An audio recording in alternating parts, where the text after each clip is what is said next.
దేవుని పరిశుద్ధ నామానికి మహిమ కలుగును గాక. దేవుని పరిశుద్ధ వాక్య భాగంలో నుండి అపోస్తులైన పౌలు గారు తిమోతికి రాసినటువంటి మొదటి పత్రిక 6వ అధ్యాయము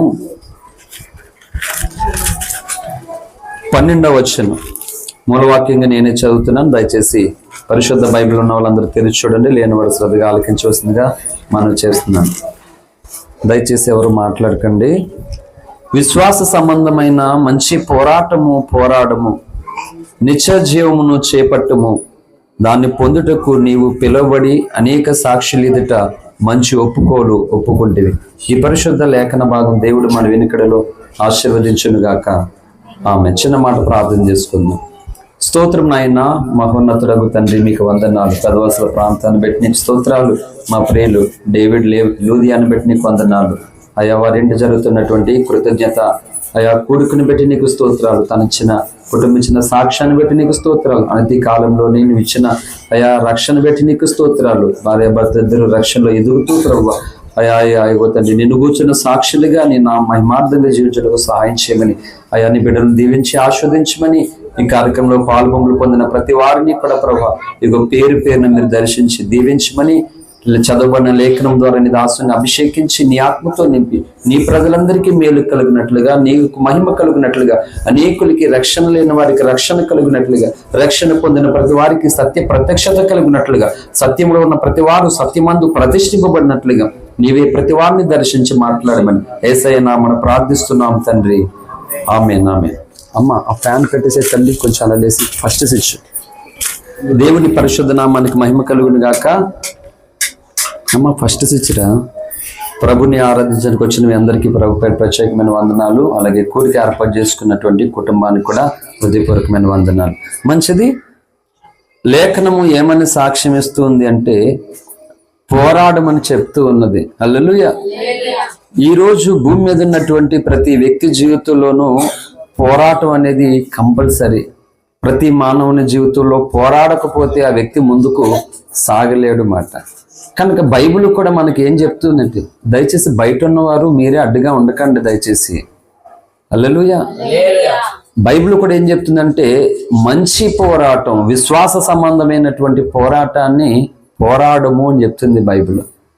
ఎప్పుడైనా సరే మన క్రైస్తవ జీవితము, మన యొక్క విశ్వాసము లేఖనానికి అనుసరంగా ఉండాలి. చాలా మంది పాస్టర్స్ మెడిసిన్ వాడొద్దని సంఘాల్లో బోధిస్తున్న వారు ఉన్నారు. మందులు వాడరు వాళ్ళు, వాడేవారిని తప్పుపడతారు వాళ్ళు. ఇప్పుడు చెప్పండి, వాళ్ళకి సొంతంగా ఒక విశ్వాసం ఉండొచ్చు, కానీ అది లేఖన విశ్వాసం కాదు. లేఖన విశ్వాసం వేరు, నీకున్న విశ్వాసం వేరు. చాలా మంది ఏంటంటే తనకున్న విశ్వాసాన్ని అందరికీ ఆపాదించేస్తారు. అది మూర్ఖత్వం అని చెప్పింది బైబిల్. అర్థమవుతుందా? లేఖన విశ్వాసాన్ని నువ్వు కలిగి ఉండాలి, నీ సొంత విశ్వాసం కాదు. ఇప్పుడు దేవుని మీద నమ్మకం లేకుండా, అంటే మెడిసిన్ వాడిన వాళ్ళందరికీ దేవుడి మీద నమ్మకం లేదంట, అదే వాళ్ళ విశ్వాసం. ఇప్పుడు చెప్పండి, ఆ మంచి విశ్వాసమేనా అది? అది లేఖన విశ్వాసం? అది దేవుడు కోరుకునే విశ్వాసం? అది లేదు. అది మూర్ఖత్వం, అది మంచిది కాదు. ఇప్పుడు పెళ్లి చేసుకోకుండా ఒక ప్రతిష్ఠించుకోండి, అది నీ పర్సనల్, అది ఇంకొక పర్సనల్ కాదు, నీ పర్సనల్. అది అందరూ అలా ఉండాలనేది కాదు, పౌలు అలా చెప్పలేదు. హల్లెలూయా.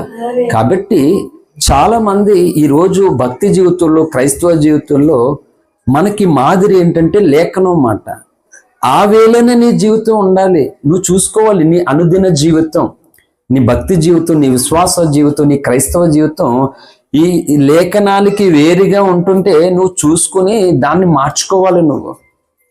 అంతేగాని దీనికి వేరుగా నువ్వు ఉంటే క్రీస్తులో నుండి మనం తొలగిపోతాం అన్నమాట. క్రీస్తు ప్రభువు అదే చెప్పాడు కదా, నాకు వేరుగా ఉండి మీరేమీ చెయ్యలేరు. హల్లెలూయా. అంటే ఒక మాట చెప్తున్నాను, దేవుడే అంటే మన విశ్వాసము క్రీస్తు, మన రక్షకుడు క్రీస్తు. ఆయనకే వేరుగా ఉండి ఏం చేయలేము ఆయనే చెప్పేస్తే ఇంకా మనం ఎలాంటి వాళ్ళు అవుతాం? ఆయనకు వేరుగా ప్రవర్తిస్తూ ఉంటే ఇంక మన భక్తి ఎలా అవుతుంది అప్పుడు? అంటే తెలిసి దేవుడే చెప్తున్నా సరే మనం వినకుండా వేరైపోతున్నామని అర్థం. అందుకని నేను బైబిల్ ఏం చెప్పిందంటే విశ్వాస సంబంధమైన మంచి పోరాడము. ఎలాంటి పోరాటం పోరాడాలంటే మనం నువ్వు పోరాడే పోరాటాల్లో విశ్వాస సంబంధమైన ఉండాలి, లోక సంబంధమైన ఉండకూడదు అన్నమాట. విశ్వాస సంబంధమై ఉండాలి. కాబట్టి ఈరోజు ప్రతి మనిషి తన జీవితంలో పోరాడాలి. ఆ పోరాటం ఎలా ఉండాలంటే విశ్వాస సంబంధమైనటువంటి మంచి పోరాటమై ఉండాలి. ఆ విశ్వాస సంబంధమైనటువంటి పోరాటము కాకుండా నీవు ఈ లోకంలో పోరాడేటువంటి ప్రతిదీ కూడా అంటే నీకు కీడు కలుగుతుంది, నీకు నష్టం కలుగుతుంది. హల్లెలూయా. కనుక క్రీస్తు ప్రభువారు తన ప్రజలమైనటువంటి మనల్ని ఏం కోరుకుంటూ ఉన్నాడంటే, నీకు దేవుడు అనుగ్రహించినటువంటి ఈ రక్షణను బట్టి నువ్వు తొలగిపోకుండా నువ్వు పోరాడాలి. ఈ రక్షణలో నువ్వు ఆగిపోకుండా నువ్వు పోరాడాలి. ఫిజికల్ లైఫ్ గురించి ఒక మాట్లాడదాం. ఇప్పుడు ప్రతి వారు జీవితంలో పుట్టినది మొదలుకొని మరణించేటువంటి వారి వరకు మనం నిత్యం పోరాడుతూ ఉంటాం. ముందుకు సాగడానికి పోరాడుతూనే ఉంటాం. పోరాడకపోతే ఏమీ జరగదు మనకి. హల్లెలూయా. బైబిల్ కూడా చెప్పింది ఏమని అంటే, మనందరికీ పరిచయమే, నేను కొత్త సంగతి చెప్పడం లేదు. మొదటి పేతురు పత్రిక 2వ అధ్యాయము 11వ వచనం. మీరు పరదేశులను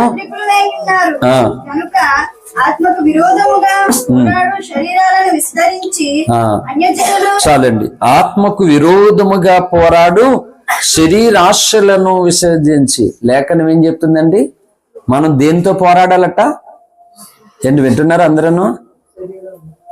శరీర ఆశలను విసర్జించాలంట. ఎందుకు శరీర ఆశలను విసర్జించాలంట అంటే ఇది శరీరము ఆత్మకు వ్యతిరేకంగా పోరాడుతుందంట. ఇప్పుడు యేసు దగ్గరకు వచ్చినటువంటి తర్వాత ఇప్పుడు నీ పోరాటం ఎలా ఉండాలంటే శరీరానికి వ్యతిరేకంగా నువ్వు పోరాడాలి. హల్లెలూయా. అందుకే చెప్తున్నాను, నీ జీవితం బైబిల్లో లేకపోతే ఇక్కడ బాగానే ఉంటది కథ. ఇక్కడ ఎలాగైనా బ్రతకచ్చు, నవ్వుకొచ్చు, ఎలా కళలు ఆడుకోవచ్చు, ఎటగారులు ఆడుకోవచ్చు, నచ్చినటువంటి రీతిగా బ్రతకచ్చు. తర్వాత జీవితకాలం అంతా కూడా భయంకరమైన ప్రమాదం పొంచి ఉంది. అందుకే దేవుడు ఏం చెప్పాడు?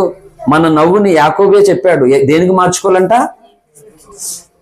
దుఃఖానికి మార్చుకోవాలి, ఏడుపుకు మార్చుకోవాలట. అంటే ఇంకా మనం నవ్వుకుంటున్నాం అంటే అర్థం ఏంటి? అంటే దేవుడు మాట్లాడుతుంటుండగా, దేవుడు నిన్ను దర్శిస్తుంటుండగా పళ్ళీకిలించి నువ్వు నవ్వుకుంటున్నావంటే అక్కడే నువ్వు ఎక్కడున్నావని అర్థం, నువ్వు ఒక అజ్ఞానంలో ఉన్నావని అర్థం అన్నమాట. అందుకే మనం నేర్చుకోవాలి. పౌలు అన్నాడు, నేను పిల్లవాడినైనప్పుడు పిల్ల చేష్టలు చేసే తిని, ఇప్పుడు పెద్దవాడినై పిల్లవాని చేష్టలు మానివేసే తిని. మరి నువ్వెప్పుడు మానేస్తావు? ఈరోజు క్రైస్తవుడు ఎప్పుడు మానేస్తారు పిల్ల చేష్టలు? ఇంకా ఎక్కడికి వెళ్ళినా పొల్లీకిలిస్తూనే ఉన్నారు క్రైస్తవులు. అంటే మనం ఏదో సరదాగా మాట్లాడుకోవద్దంటే మాట్లాడుకోవచ్చు, కానీ దేవుడు చెప్తున్నటువంటి వేవేంటి, మనం ఎక్కడ ఆగిపోయామో మనం చూసుకోవాలి. నీకు నువ్వే నొప్పించుకోవాలి, ఇంకొకరు ఎవరో కాదు. నీకు నీవే నొప్పించుకోవాలి, నీకు నీవే దుఃఖాన్ని కలిగజేసుకోవాలి మాట. దుఃఖపడమన్నాడు మాట. హల్లెలూయా. మన నవ్వుని, ఆనందాన్ని దుఃఖానికి, ఏడుపుకి మార్చుకోమని చెప్తుంది లేఖనం మాట. హల్లెలూయా. ఇంకా చిన్నపిల్లలే ప్రతి చోట కూడా దేవుని సన్నిధిలో మనం నవ్వులాడుకుంటూ, ఊసులాడుకుంటూ, మాట్లాడుకుంటూ ఉన్నామంటే అర్థం ఏంటంటే ఇంకా పిల్ల చేష్టల్లో మనం ఉన్నాం. ఈ పిల్ల చేష్టలకి దేవుడు ఏ భాగ్యం అప్పగిస్తాడు? అప్పగిస్తే పిల్ల చేష్టలతో ఉన్నటువంటి వారు ఏం పొందుకుంటారు? పిచ్చోడి చేతిలోనికి ఏది ఇచ్చినా సరే అడిగి ఏమన్నా ఇది మంచిది, ఇది చెడ్డది అనుకుంటాడా? చిన్నపిల్లడి చేతిలోకి ఏదైనా ఇచ్చినా సరే అంతే. మరి క్రీస్తు ప్రభువు వారు ఒకరి చేతిలో ఏదైనా పెట్టాలంటే ఆయన ఎలా పెడతాడో? బాధ్యత కలిగినటువంటి వారిగా, దాన్ని కాపాడుకునేటువంటి ఆ రెస్పాన్సిబిలిటీ కలిగినటువంటి వారికే కదా పెడతాడు, లేకపోతే పెట్టడు మాట. హల్లెలూయా. నేను చెప్తున్నాను ఒక మాట మీరు గుర్తుపెట్టుకోండి. దేవుడు అందరిని దీవించడానికి పూనుకున్నాడు, దీవిస్తాడు కూడా. కానీ దేవుని దీవెనలు ఎన్ని పోగొట్టుకోవడానికి కారణం ఎవరు అంటే మనమే కారణం అయిపోతున్నాం. అర్థమవుతుందా? దేవుడు కాదు. దేవుని దీవెనలు, దేవుని కార్యాలు పోగొట్టుకోవడానికి కారణం ఎవరవుతున్నారంటే ఈరోజు క్రైస్తవులు అయిపోతున్నారు. ఎందుకంటే ఈ పిల్ల చేష్టలు మానలేదు ఇంకానే. హల్లెలూయా. అందుకని ఆటంకమైపోతున్న అన్ని మనమే నష్టపోతున్నాం. దేవుడైతే చేస్తూనే ఉన్నాడు కానీ మనమైతే వాటిని పోగొట్టేసుకుంటున్నాం. కనుక ఈరోజు ఒక పోరాటము మనం కలిగి ఉండాలంటే ఆ పోరాటం ఏంటి? నేను చెప్తున్నాను, ఎవరెవరి మీదో, శత్రుల్లో లేకపోతే దెయ్యాల మీద, ఇంకొకటి సంగతి తర్వాత పక్కన పెడితే అసలు క్రైస్తవ జీవితంలో అడిగిపెట్టినటువంటి నీవు నీ శరీరంతో పోరాడాలట. ఒక పోయం ఉంటుంది, ఒక పద్యం ఉంటుంది, తన కోపమే తనకి. అబ్బా సూపర్, మీరు ఇలా ఉంటే నాకు చాలా మంచి ఉద్యమం వచ్చేస్తుంది. హల్లెలూయా. చూసారా, ఫస్ట్ మన కోపమే మన శత్రువు అంట. అంటే ఎలాగా? అందుకే బైబిల్ చెప్పింది కోపం ఉండాలి, కోపపడుడి కానీ. మరి మనం చూసుకోవాలి అది మన కోపం. అమ్మా మనకు కోపము ఒక లిమిట్ లో ఉండాలి, ఒక హద్దులో ఉండాలి. హల్లెలూయా. అందుకని అద్దు పొద్దు లేకుండా ఉండకూడదు. బైబిల్ ప్రతిదీ చెప్పింది. నవ్వుకోమని చెప్పింది, కోపపడమని చెప్పింది, ఆనందించమని చెప్పింది. కానీ దానికి ఒక హద్దు పొద్దు ఉండాలి అండి, క్రమశిక్షణ ఉండాలి అండి. ఒక మనిషి చనిపోయాడు, అందరూ గుండె పగిలిలాగా ఏడుస్తున్నారు. అక్కడికి వెళ్ళి పొల్లికిలిచి నవ్వుతున్నావంటే నిన్ను ఏమనుకోవాలి? ఏమనుకోవాలి నిన్ను?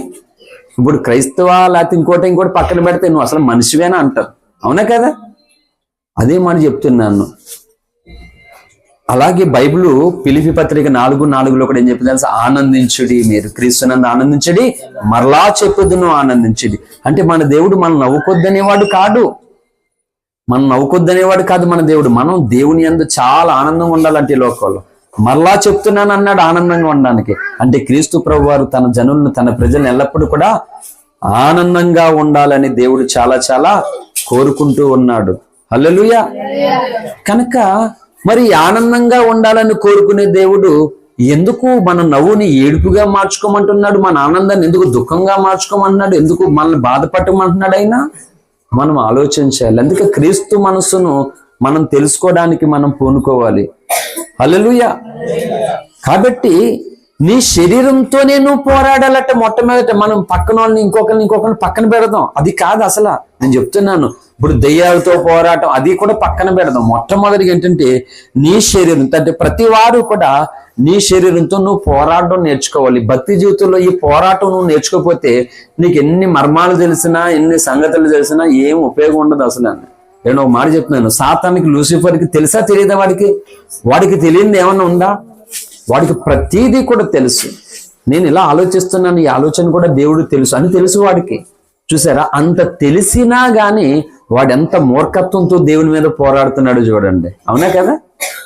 సాతాన్ యొక్క అంతిమ స్థానం ఏంటో తనకు తెలీదా? తెలుసు, తనకి నరకం అనేది. తన కోసమే దేవుడు నరకాన్ని చేశాడని కూడా తెలుసు. అయినా సరే అన్ని తెలిసినా కూడా వాడు ఎవరి మీద పోరాడుతున్నాడు? దేవుని మీద పోరాడుతున్నాడు. ఇప్పుడు చెప్పండి, వాడు జ్ఞానవంతుడా? వాడు మూర్ఖుడు. వాడు హల్లెలూయా. వాడు ఎక్కడున్నాడు చూడండి. ఇంకా అదే చెప్తున్నాను ఈరోజు. మరి యేసుని నమ్ముకుని రక్షణ పొంది సంఘంలో అడుగు పెడుతున్న నీవు కూడా నీ శరీరాశలను విసర్జించకుండానే నీ శరీరాశల ప్రకారంగా నువ్వు బ్రతికేస్తూ ఉంటే మరి చెప్పండి, ఇప్పుడు నీ భక్తి నా భక్తి ఏమవుతుంది? మూర్ఖపు భక్తి అవుతుంది. ఫిలిప్పీ అపోస్తలుల కార్యం గ్రంథం 2:40 దేవుడు అన్ని జనుల కోసం చెప్పలే. ఇంకా మనకి ఎంతసేపు ఇంకా అదొకటి అయిపోయింది, అక్కడికి వెళ్ళిపోతుంది లేఖనం. అమ్మా హల్లెలూయా. చదవండి ఒకసారి లేఖనం, అది 2:40. అనేక విధములైన మాటలతో సాక్ష్యమిచ్చి మీరు మూర్ఖులకు ఈ తరపు వారికి వేరే రక్షణ పొందుడని వారిని హెచ్చరించారు. ఆమె హల్లెలూయా. అంటే రక్షణ పొందిన వెంటనే మన చుట్టాలలో దేవుడు నమ్ముకోవాలని ఇంటికి వెళ్ళి మాట్లాడడం మానేడు. ఈ నేర్చుకున్నారు బాగానే బడాయి క్రైస్తవులు. ఎలాంటి క్రైస్తవులు? ఇంకా రక్షణ పొందేశారు, ఇంకా సమస్య లేదు, ఇంకా మొత్తం లోకం పెంట అయిపోయింది వీళ్ళకి. కిరాణా కొట్టుకాడు కూడా వెళ్ళక ఇంకెక్కడికి వెళ్ళరు. ఇంకా అంటే లేఖను వేరుగా ఉండమని చెప్పేసి అందరినీ వేరేటేస్తారంట. అది కాదు.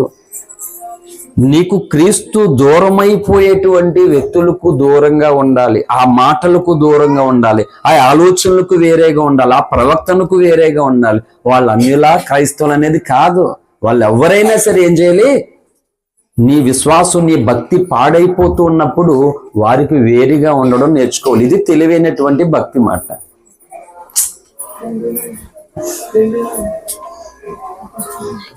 మన లైవ్ లో ఉన్నాం మనం. ఎక్కడికి?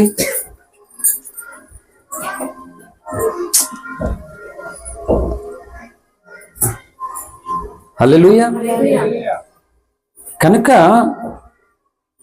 మనం దేనికి వేరుగా ఉండాలో మనం ఆలోచించాలి, మనం తెలుసుకోవాలి. లేకపోతే మనం చాలా పాడైపోతాం, చాలా నష్టపోతాం. మనం ఏదో అమాయకత్వంతో దేవుడు ఎంతకాలం కృప చూపించినా, ఎంత ఆయుష్ ఇచ్చినా, మనల్ని ఎంత దర్శిస్తున్నా, ఎంత ప్రేమిస్తున్నా, మనం చెప్తున్నా సీరియస్నెస్ లేకపోతే నీ భక్తి వృధా అయిపోతుంది. సీరియస్నెస్ ఉండాలి. అక్కడ ఏం చెప్పింది? నీ ఆత్మకు విరోధముగా పోరాడు శరీరాన్ని కాదు, ఒకటే శరీరం మనిషికి, ఒకటే శరీరం. శరీరాన్ని కాదు, శరీరాశలను శరీరాన్ని విసర్జించాలంటే పోవాలని అర్థం. శరీరాన్ని ఎలా విసర్జిస్తాం? శరీరంలోనే మనం ఉండాలి. శరీర ఆశలను. ఈ శరీరం ఏం చెప్తుందంట? నా ప్రాణమా తినుము త్రాగుము సుఖించుమంటుంది. అప్పుడు నువ్వు చెప్పుకోవాలి. ఇప్పుడు దావీదు కూడా తన ప్రాణాన్ని చెప్పుకోలేదా? నా ప్రాణమా నాలో నీలువేలా కృంగి ఉన్నావు, తొందరపడుచున్నావు, కలవరపడుచున్నావు. అంటే మన మనుషులం గనక ఎంత భక్తి చేసినా కానీ మన ప్రాణం కలవరపడుతుంది, మన హృదయం కృంగిపోతుంది, బాధ ఉంటుంది. భక్తి చేస్తున్నంత మాత్రం ఏవి కలగవడానికి ఏమీ లేదు. మానవ శరీరంతో మనం ఉన్నాం. ఖచ్చితంగా ఈ కృంగిదల ఉంటుంది, బాధ ఉంటుంది, వేదన ఉంటుంది, అన్నీ ఉంటాయి. కానీ మనకు ఒక నిరీక్షణ ఉంది, ఉందా లేదా? ఆ నిరీక్షణ ఉంది కాబట్టి నువ్వేం చేయాలట? నీ ప్రాణానికి చెప్పుకోవాలంట దావీదులాగా, నాలో నీవెలా తొందరపడుచున్నావు, నా ప్రాణమా యెహోవా చేసిన ఉపకారంలో మరవద్దు. ఒకసారి స్తుతించు, జ్ఞాపకం చేసుకో. ఆయన నీ పట్ల ఎన్ని కార్యాలు చేశాడో జ్ఞాపకం చేసుకో. చూసావు ఎంత అద్భుతంగా దేవుడు రాయించాడు పరిశుద్ధ గ్రంథాన్ని. ఇది కృంగిన వారిని లేవనెత్తేటువంటి గ్రంథం, ఇది బలహీనులను బలపరిచేటువంటి గ్రంథం. హల్లెలూయా. సొమ్మసిలిన వారిని పైకి నిలబెట్టి పరిగెత్తెలగి చేసే దివ్య గ్రంథము లేఖనం అంటే. హల్లెలూయా. కాబట్టి మనం మిస్ అయిపోతున్నాం. దేవుడి దగ్గరికి వస్తూ ఉన్నప్పుడు చాలా విషయాలు నేర్చుకోవడానికి ఆరాట పడిపోవాలి. నువ్వు నీ ఆరాటను బట్టి దేవుడు నీకు చాలా విషయాలు నేర్పిస్తుంటాడు అన్నమాట. హల్లెలూయా.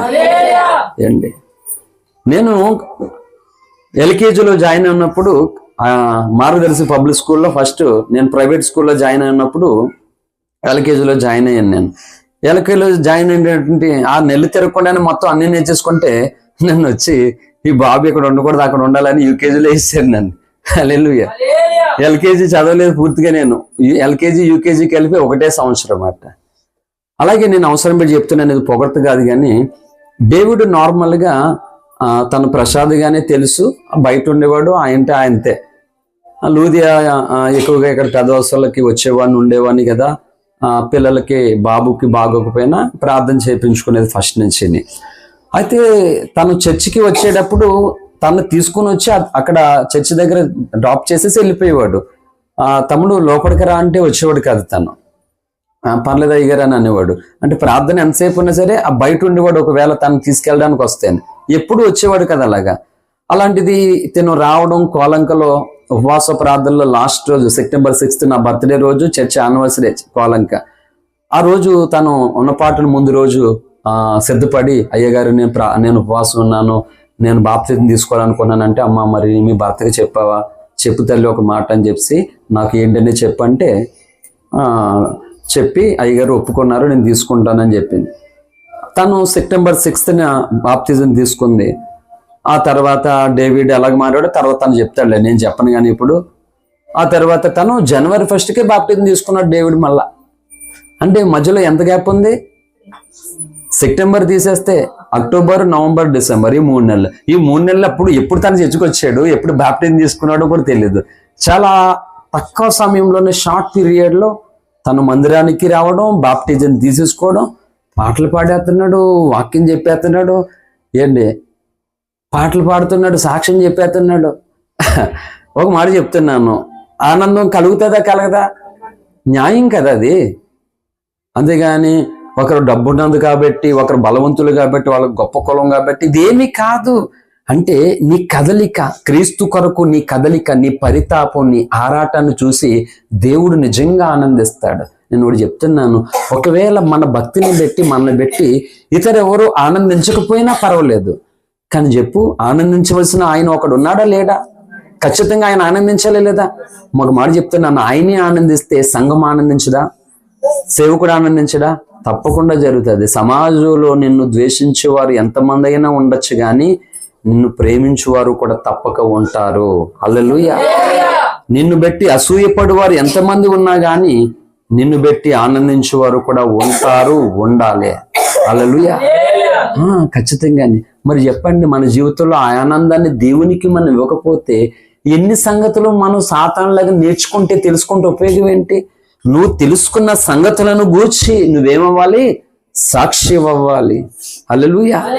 నువ్వు వింటున్న సంగతులను గూర్చి నువ్వు దేవుని కొరకు నిలబడాలి, దేవుని కొరకు బ్రతకాలి.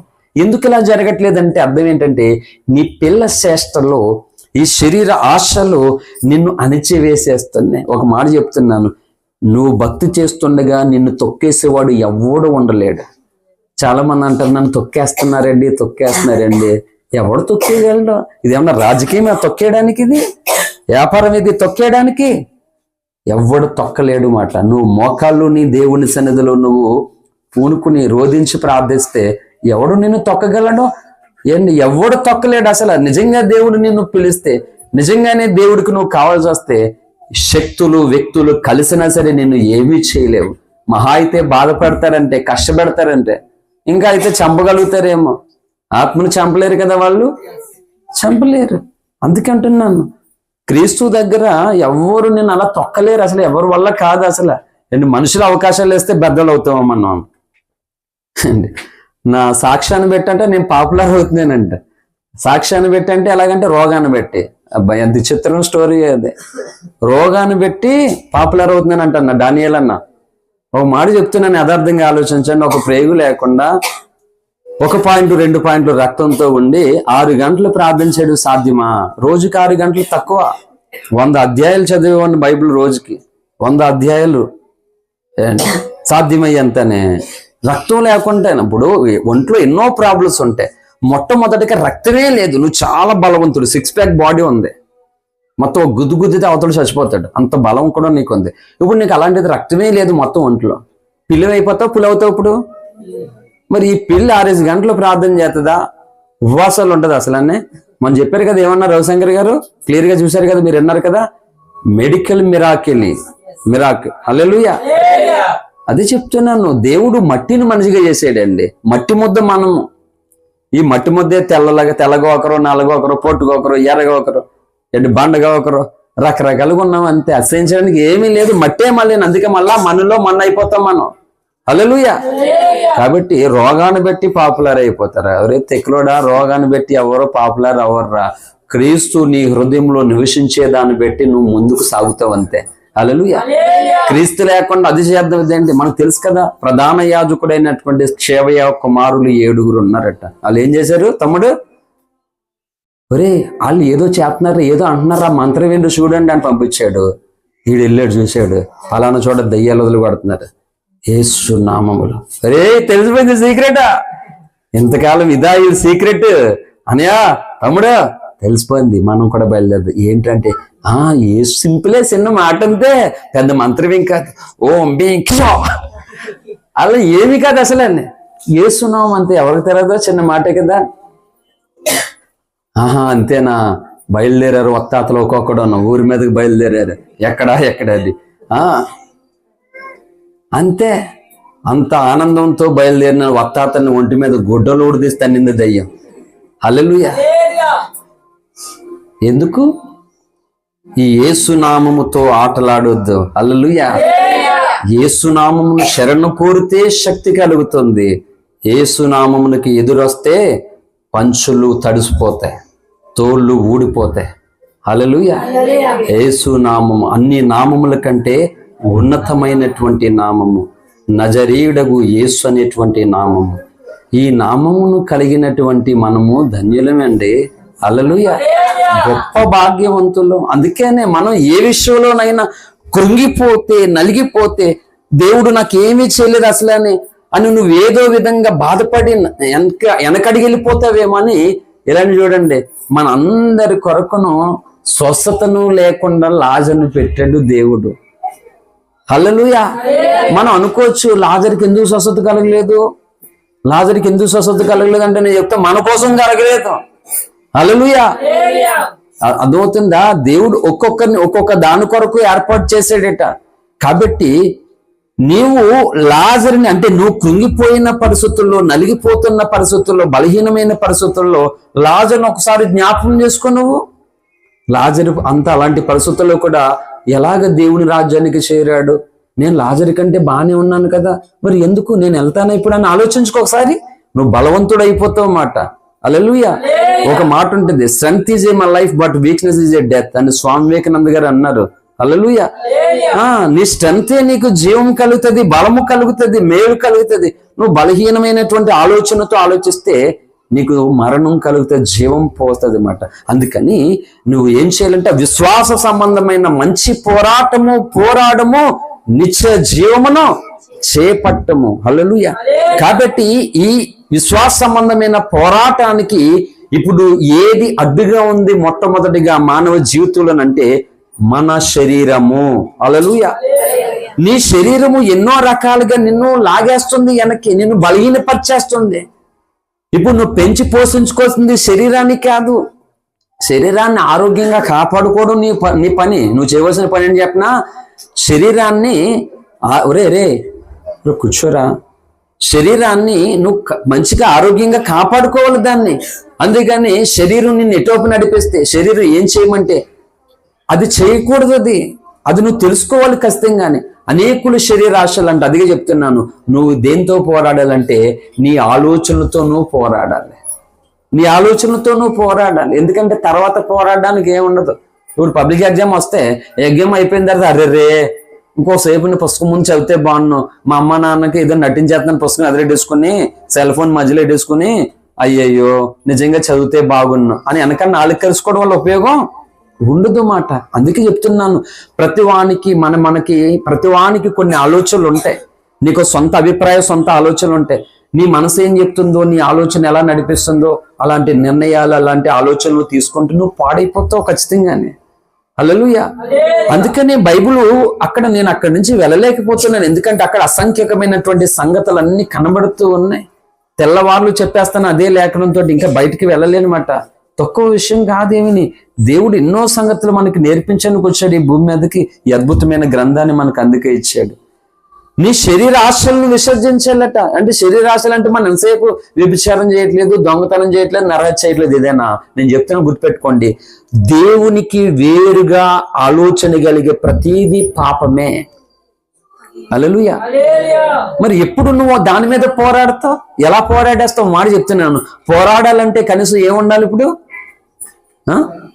ఒంట్లో ఓపిక ఉండాలి కదా, బలం ఉండాలి కదా. మరి ఆత్మలో బలం లేకుండా ఎలా పోరాడతావు శరీరంతో? నువ్వు అంత నిగ్రహం చేసుకోవడానికి అంత సీన్ లేదు ఎవరికైనా. ముందు ఆత్మ బలము పొందాలి. నువ్వు ఆత్మ బలం పొందాలంటే ఎలాగొచ్చేస్తుంది? తలస్నానం చేసేసుకోండి. ఎవరికి ఏమి షాంపు ఇష్టమో ఆ షాంపుతో మంచిగా మొత్తం తలస్నానం చేసుకోండి, కొత్త బట్టలు వేసుకోండి, షెండు కూడా వేసుకుంటే ఆత్మబలం వచ్చేస్తుందా?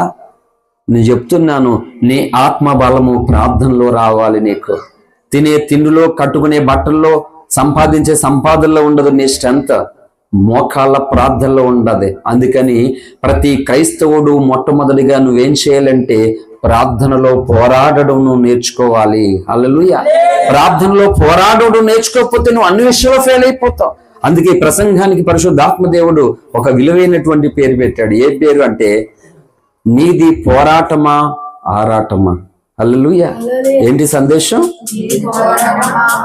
చూసుకో, ఈసారి క్రీస్తు దగ్గరికి వచ్చి క్రీస్తుని కలిగి ఉన్నటువంటి నీవు ఇప్పుడు చెప్పు, నువ్వు పోరాడుతున్నావా లేకపోతే ఆరాట పడిపోతున్నావు? ఆరాటానికి పోరాటానికి డిఫరెంట్ కొంచెం చెప్పండి ఎవరైనా చిన్నగా. హల్లెలూయా. కాదు, నేను చెప్తున్నాను. పోరాటానికి ఆరాటానికి డిఫరెంట్ ఏంటంటే, పోరాటం అనేది ప్రయత్నం చేసేది, ఆరాటం అనేది ప్రయత్నం లేకుండా ఆరాట పడుతుంటారు. నాకు ఎగ్జామ్లో 100 మార్కులు వచ్చేస్తే బాగున్నా, నేను స్టేట్ ఫుడ్ వచ్చేస్తే బాగున్నా, నేను ధనవంతుని అయిపోతే బాగున్నా, నాకు 2 రెక్కలు వచ్చి గాల్లో ఎగిరిపోతే బాగున్నా, నేను అందరికంటే బలవంతుని అయిపోతే బాగున్నా. ఇది ఆరాటం. ఆరాటం ప్రయత్నం లేదు.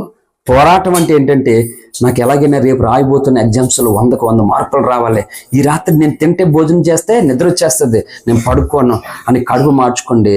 ఏంటి వీలైతే శరీరం బలహీనం అయిపోకుండా ఏదో చిన్నగా రొట్టె పాలు తీసుకుని ఎక్కువ గంటలు స్పెండ్ చేసి దాన్ని చదవడం. చెప్పండి, ఇప్పుడు చెప్పండి, పోరాటానికి ఆరాటానికి డిఫరెంట్ ఏంటి? కరెక్టేనా కదా? హల్లెలూయా. స్పీడ్ స్లో అని కాదు కానీ, సో పోరాటం అనేది ప్రయత్నం ఉంటుంది, ఆరాటం అంటే ఈ ప్రయత్నం ఉండదట. అర్థమైందా? ఇప్పుడు చెప్పండి, మనము ఎంత బలహీనులుగా మనం అయిపోతున్నా ఈరోజు క్రైస్తవ సంఘాలంటే, మోకాళ్ళలో పోరాడవలసినటువంటి నీవు మోకాళ్ళ ప్రార్థన వదిలేసి మొత్తానికి రకరకాలుగా మనం మాట్లాడు ఏమన్నా ఉపయోగం ఉంది అసలు? ఏంటి ఒక మాట చెప్తున్నాను, మన విజయానికి మూలం మోకాళ్ళ ప్రార్థన. హల్లెలూయా. మోకాళ్ళు అయితే శరీరానికి నొచ్చిపోతుంది, శరీరానికి మొచ్చిపోతుంది. నేను ఎక్కువ శాతం ప్రార్థన చేసుకోవడానికి కింద ఏమి వేసుకోని నేను ఎక్కువ శాతం, ఎందుకంటే నా మోకాళ్ళు నొప్పి తెలియాలి నాకు మాట. ఎందుకంటే ప్రార్థన సుఖంతో చేసేది కాదు. యేసుప్రభువు వారు చేసినటువంటి ప్రార్థన గురించి బైబిల్ చెప్పింది. చెప్పండి ఒక షార్ట్ వర్డ్. ఎలా చేశాడంట ఆయన ప్రార్థన చేసినప్పుడు? ఏం జరిగిందంట? థ్యాంక్ యూ తల్లి. చెమట అంటే యేసుప్రభువు వారి చెమట రక్తములాగా బయటకు వచ్చేసిందంట. అంతలాగా ఆయనకు అవసరమా మోకాళ్ళ ప్రార్థన? ఆయనకేం అవసరం ఉంది అంటే నీకు నాకు నేర్పిస్తున్నారు. చూసారా ఆయన మనిషి కాబట్టే కదా మోకాళ్ళు వేసాడు, ప్రార్థన చేశాడు అంటాడు ముస్లిం వాడు, అంటాడు యెహోవా సాక్షులు. హల్లెలూయా. ఎందుకు వేసాడు చెప్తాను రండ్రా బాబు. మనిషి కాబట్టి మోకాళ్ళు వేయడం కాదు. ఇది మన పోరాటం. ఏది ప్రార్థనలో పోరాడట్లేదు మనం. మోకాళ్ళు అయితే అమ్మ నొప్పులు వచ్చేస్తాయి బాబాయ్. ఆమేన్. ఈరోజు యువత ముసలోళ్ళు అయిపోతున్నారండి. ముసలోళ్ళుగా ఉన్న వాళ్ళు ఏమో మోకాళ్ళు వేస్తే, మోకాళ్ళు వేసిన వాళ్ళు ఇంకో మాట అంటున్నాను, ఐఎమ్ వెరీ సారీ, సోమర్లు అయిపోతున్నారు. మోకాళ్ళ ప్రార్థనకు సోమరిపోతులైపోతున్నారు సంఘం ఈరోజు. ఏంటి విలువైన రక్షణ ఇది? ప్రవక్త అన్నాడు రంజితోఫరి గారు, ఏమైనా తెలుసా? ఒక గంట మోకాళ్ళుని రోజు 1 గంట మోకాళ్ళుని ప్రార్థన చేయలేని వాడు ఎగురాలు పరలోక రాజ్యంలో ఎలా ఉంటాడు అన్నాడు మాట. భయం అనిపించట్లేదు ఆ మాట? రోజులు 24 గంటలు దేవునికి ఇస్తే కనీసం 1 గంట సేపు నువ్వు దేవునితో గడపడానికి నీకు సమయం లేకపోతే చెప్పండి, ఇప్పుడు నువ్వు పాడైపోతున్నట్టు కాదా? నీది పోరాటం అది? కాదు కాదు కాదు కాదు. హల్లెలూయా. ఏ పబ్లిక్ ఎగ్జామ్ కూడా నేను 7 పబ్లిక్ ఎగ్జామ్ రాశాను, 2 గవర్నమెంట్ జాబ్స్ కొరకు 2 కాంపిటేటివ్ ఎగ్జామ్ రాశాను. ఈ ఎగ్జామ్స్ కి కూడా ఆదివారాన్ని మానలేదు. కాంపిటేటివ్ ఎగ్జామ్స్ ఏది రాసినా జాబ్ కొరకు సండే రోజే రాయాలి. ఆ సండే రోజు రాసినప్పుడు ఎన్ని తిప్పులు ఎన్ని పోరాటాలు తెలుసా? పలానా రోజు నేను ఆదివారం వైజాగ్లో ఒక రోజు సెంటర్ అయ్యింది, ఒక రోజేమో రాజమండ్రిలో సెంటర్ పడింది, హైదరాబాద్ నుంచి వచ్చాను. వైజాగ్లో సెంటర్ ఆదివారం పడినప్పుడు రగేల్ గారి చర్చ్ అక్కడ నేను వెళ్తున్న ఆ సెంటర్ నుండి అక్కడ చర్చ్ ఏది ఉంది మన ఇన్ఫర్మేష ఎత్తుకుండి పోరాడి 2వ వాక్యానికి వెళ్ళాను. రాజమండ్రిలో పడినప్పుడు ఆర్ట్స్ కాలేజీలోనూ ఎదిజే రమేష్ గారి దగ్గరికి వెళ్ళాను. ఎలాగ మనం వెళ్తున్నాం కనుక ఆదివారం పర్లేదు, రోజు ఎగ్జామ్ రాసేసి ఎత్తి ఎక్కడుంది ఇక్కడ రెస్టారెంట్ ఎత్తి మంచి మటన్ బిర్యానో లేకపోతే జిఎం బిర్యానో తినే శుభ్రంగానే చెప్తున్నాను. పోరాడాలి, దేవుని దగ్గరికి వెళ్ళాలి. నీ శరీరం ఏమి వెళ్ళనివ్వదు, నిన్ను దేవుని దగ్గరికి ఏమి వెళ్ళనివ్వదు. నేను చెప్తున్నాను, ఈ రోజు అన్ని స్థలాలకి వెళ్ళడం చాలా చాలా ఈజీ, కానీ దేవుడి దగ్గరికి వెళ్ళడం అంత ఈజీ కాదు. మొదటగా దేవుని కృపోటి నీకు తోడుగా ఉండాలి ఆయన దగ్గరికి వెళ్ళడానికి. రెండోది నీకు ఆరాటం ఉండాలి వెళ్ళడానికి. నీకు ఆ ఆరాటం లేనప్పుడు నువ్వు అనుకుంటావు అంతే. ఆరాటం నీకు ఉండాలి. ఈ ఆరాటం లేనప్పుడు ఎలాగ వెళ్ళిపోతావు నువ్వు? దానికి ఉండాలి ఆరాటం. అయ్యో నేను త్వరగా వెళ్ళాలి దేవుని దగ్గరికి, నేను వెళ్ళాలి, ఎలాగైనా మిస్ అవ్వకుండా వెళ్ళాలి అని పోరాటం నీకు ఉండాలి. అమ్మేదిలే ఏం కదలే అంటే ఎలాగా అంటే ప్రయత్నం లేకుండా నువ్వు విఫలమైపోతున్నావు. ప్రయత్నం లేని అన్ని ఆరాటం. అంటే ఈ ఆరాటం ఏం చేద్దామంటే అన్ని అయిపోతే బాగున్నా, అలాగుంటే బాగున్నా, ఎలాగుంటే బాగున్నానా, ఆ బాగున్నదేమో ప్రవ్వా అలా ఉండడానికి వీల్లేదు, అలా జరగడానికి వీల్లేదు. పోరాడు కొంతసేపు ప్రార్థనలో. ఖచ్చితంగా ప్రార్థనలో పోరాడితే దేవుడు తప్పకుండా నీకు అవకాశం ఇవ్వచ్చు కదా. చేయండి, అక్కడ పోరాడితే విజయం ఇవ్వచ్చు, కానీ ఆరాట పడితే ఇస్తాడా? ప్రయత్నం లేకుండా ఇస్తాడా? అందుకే మహాత్మా గాంధీ ఒక మాట అంటారు, శ్రమ నీ ఆయుధం అయితే విజయం నీ బానిస అవుతుందట. బానిస అట విజయం, శ్రమను ఆయుధం చేసుకుంటేనే. హల్లెలూయా. అందుకనే లేఖనం చెప్తుంది మనము ఈ ప్రార్థనలో పోరాడాలి. అందుకే భక్తులందరూ వాళ్ళు ప్రార్థనకి ఎంత ప్రయారిటీ ఇచ్చారో చూడండి. అక్కడ వాళ్ళకి శాంతి ఉంది, నెమ్మది ఉంది, విజయం ఉంది, అన్నీ అక్కడే ఉన్నాయి. ఎంతో విలువైనది, ఇంకా నాకు శక్తికి మించినటువంటిది. కాబట్టి చాలా వరకు నేను కుదించి లేఖనంలోకి అడుగు పెడుతున్నాను. ఈ పోరాటానికి ఆరాటం, అందుకే టైటిల్. నేను ఏంటి అసలే ఇది? నీది పోరాటమా ఆరాటమా? హల్లెలూయా. కాబట్టి లేఖనంలో కూడా చూద్దాం ఒకసారి. యాకోబు పత్రికలోనికి రండి. యాకోబు పత్రిక 4:1 త్వరగా. మీలో యుద్ధములను పోరాటములను దేని నుండి కలుగుచున్నవి? మీ అవయవములో పోరాడు మీ భోగేచ్ఛల నుండియే కదా మీరు ఆశించున్నారు గాని మీకు దొరుకుట్లేదు. నరహత్య చేదురు, మత్సరపడుదురు గాని సంపాదించుకునలేరు. పోట్లాడుతూ యుద్ధము చేదురు గాని దేవుణ్ణి అడగనందున అంత బాధ అండి. లేఖనం ఏం చెప్తుంది? యుద్ధములు ఎన్ని కూడా దేన్ని బట్టి జరుగుతున్నాయి అంటే మన శరీరంలో ఉన్న అవయవాలను బట్టి, అంటే మన ఆలోచనలను బట్టి, మన మనసును బట్టి, మన కోరికలను బట్టి, మన ఉద్దేశాలను బట్టి. అయితే దేవుడు ఏం చెప్తే మనం అడుగుతున్నామంటే కానీ దొరకట్లేదంట అన్ని కూడా. ఎందుకంట మనం ఆయన్ని అడగట్లేదంట. ఎంత దారుణం అంటే అసలైన ఆయన్ని అడగట్లేదట. మరి మనం ఎవరిని అడగాలండి చెప్పండి? ఎవరిని అడగాలి? ఎన్ని చెప్తున్నాను, ఈ భూమి మీద సమస్య రాని వారు ఎవరో ఉండరు. సమస్యకు కులం మతం ఉండదు, చిన్న పెద్ద ఉండదు, పేదరికం ధనికం ఉండదు. సమస్యకి అందరికీ వస్తుంది సమస్య. కొంతమంది అంటారు నాకే రావాలా ఈ సమస్య, ఏమ్మా హల్లెలూయా నాకే రావాలా అంటారన్నమాట. కానీ ఒక మాట చెప్తున్నాను, బబులోను సామ్రాజ్యంలో ఉంటున్న షడ్రక్ మేషక్ అబేద్నెగో దానియేలు కాలంలో ఒక భయంకరమైన పరిస్థితి వచ్చింది. ఏంటి ఆ పరిస్థితి అంటే, ఇక్కడ ఎవరైతే జ్ఞానులుగా ఉన్నారో అందరినీ చంపేయండి అని. ఆడు తిక్కలోడాడు. ఆడికి వచ్చింది దర్శనం, మర్చిపోయాడు. కళాన్ని దాని భావం చెప్పాలి ఇప్పుడు. లేకపోతే దానియేలు అన్న దాని వేసేయండి అంటాడు మాట్లాడు. అలే ఇప్పుడు ఈ నలుగురు షడ్రక్ మేషక్ అబేద్నెగో దానియేలు మాట సాటింపు వచ్చింది. వేసేయమని చెప్పి ఇక్కడ జ్ఞానంగా ఎవరైతే ఉన్నారో వేసేయమని చెప్పేసి ఈ నలుగురు మాట్లాడుకుంటున్నారు. ఏమైంది వేసేయమని సాటి సడన్ గా చంపేయమంటున్నారు ఏంటి అందరు? నేను ఏమైంది అని మాట్లాడితే ఒకరు చెప్పారు, రాజుకి ఏదో కళ వచ్చిందంట, అది చెప్పలేనందువల్ల అందరి మీద కోపపడిపోయి ఎవరెవరైతే జ్ఞానంగా ఉన్నారో వాళ్ళందరినీ వేసేయని అన్నారంట. ఇప్పుడు ఎవరన్నా రాజు దగ్గరికి నేను తెంగరోని తెక్కలోని అంటారు, ఎవరైనా వెళ్ళి వేసేయమంట. అప్పుడు ఏం చేయాలి? ఏమన్నా మార్చుకున్నా ఏం చెప్తే బాగుంటుందని పొద్దున్న తిరిగేస్తాడంట. కృపది 5 నిమిషాలు అక్కడే ఉండి వచ్చేద్దాను అన్నాడంట. 5 నిమిషాల్లో ఉండి వచ్చేసరికి ఈ రోజు ధనంజీకి డ్యూటీ టైం అయిపోతుంది, ఇంకా రాలేదు. సరే మొత్తం మీద ఎలాగైతే నా నలుగురు మీట్ అయ్యారు. ఏం చేద్దామంటే ఒక ఆలోచన, ఏం చేద్దాం మనం? రాజు తెక్కులోడిగా అలా చేసినప్పుడు సరే మనకు బలవంతుడైన దేవుడు ఉన్నాడు, మనకు చాలిన దేవుడు ఉన్నాడు కదా. సరే మనం ఏం చేద్దామంటే ఆయన కొరకు ఈ రాత్రి పూనుకుందాం, ప్రార్థన చేద్దాం అని పూనుకున్నారు. ప్రార్థన చేశారు. దేవుడు ఏం చేశాడు? దానియేలుకి బయలుపరిచాడు. అంటే దానియేలుకు బయలుపరచడానికి షడ్రక్ మేషక్ అబేద్నెగో ముగ్గురు ప్రార్థన తోడైంది. అర్థమవుతుందా లేదా? కాబట్టి దాన్ని అర్థం చేసుకోండి. మన ప్రార్థన మనకు ఇంపార్టెంట్, సంఘ ప్రార్థన మనకి ఇంపార్టెంట్, సేవకుడు ప్రార్థన ఇంపార్టెంట్. హల్లెలూయా. పాస్ అయితేనేమో మరి మనం ఏమనుకున్నాం, ఫెయిల్ అవుతే మాస్టర్ గారు సెల్ ఫోన్ తోటి ఆడుకునేవాడు. ఎప్పుడు ఆడి వచ్చి నిద్రపోస్తూ కౌర్లు వేసుకునేవాడు, మాట్లాడితే సెల్ ఫోన్తో. ఆడు ఇప్పుడు చెప్పాడు కనుక పాస్ అవ్వడానికి. ఫెయిల్ అవుతేనేమో వాడు, పాస్ అవుతేనే మరి ఏమనుకున్నాం మరి. చూసారా? అది మాట నేను చెప్తున్నాను. దైవజనుడు ప్రార్థన, సంఘ ప్రార్థన ఖచ్చితంగా మనకి అవసరం. సంఘానికి, దైవజనుడికి సంఘ ప్రార్థన ఖచ్చితంగా అవసరం అన్నమాట. హల్లెలూయా. యేసయ్యే మన కొరకు విజ్ఞాపన చేసాడండి. ఇప్పుడు మరి అనేకుల కొరకు మనం విజ్ఞాపన చేయొద్దా? అలాగా వాళ్ళు నలుగురు ప్రార్థన చేసినప్పుడు దేవుడు ఆ సంగతి దానియేలుకు బయలుపరిచాడు. ఆ ప్రార్థన ఫలితము అనేకులకి మరణము కాకుండా, జ్ఞానులకే మరణం కాకుండా వీరు కాపాడగలిగారు మాట. హల్లెలూయా.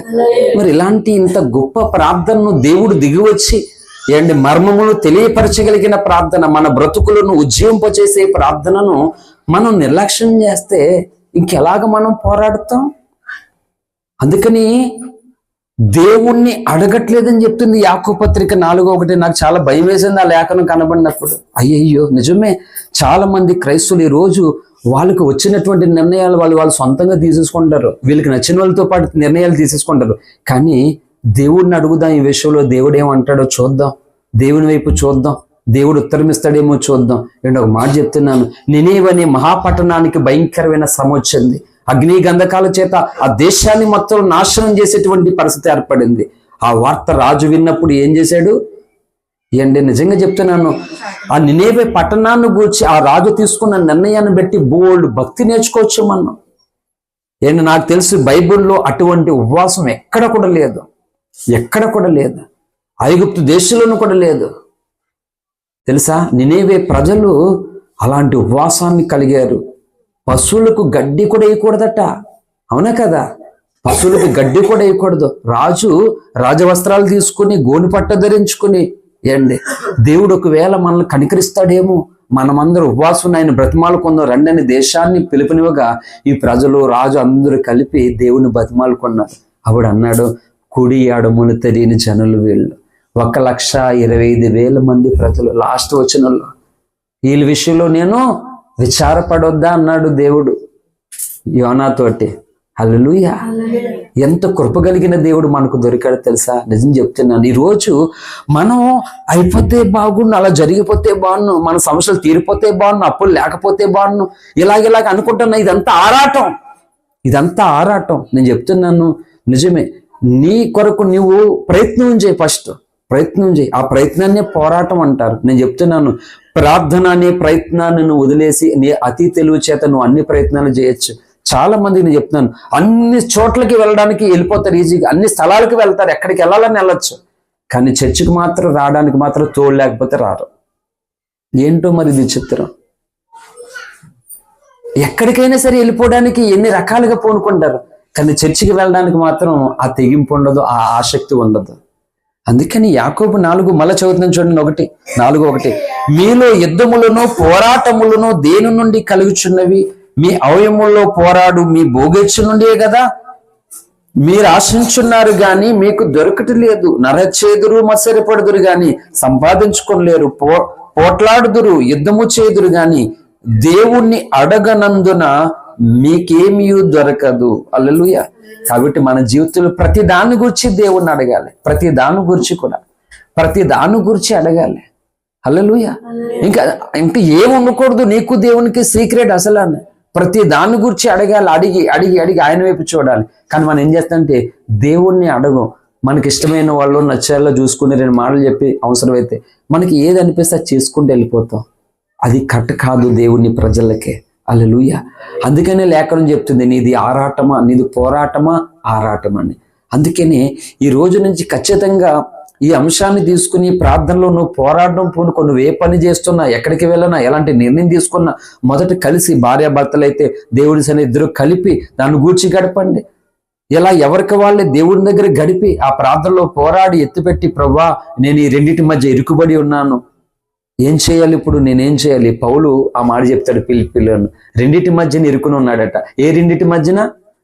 ఒకటి శరీరంతో ఉండడం, రెండోది శరీరాన్ని విడిచిపెట్టడం. ఈ రెండింటి మధ్య నలిగిపోతున్నాడట పౌలు.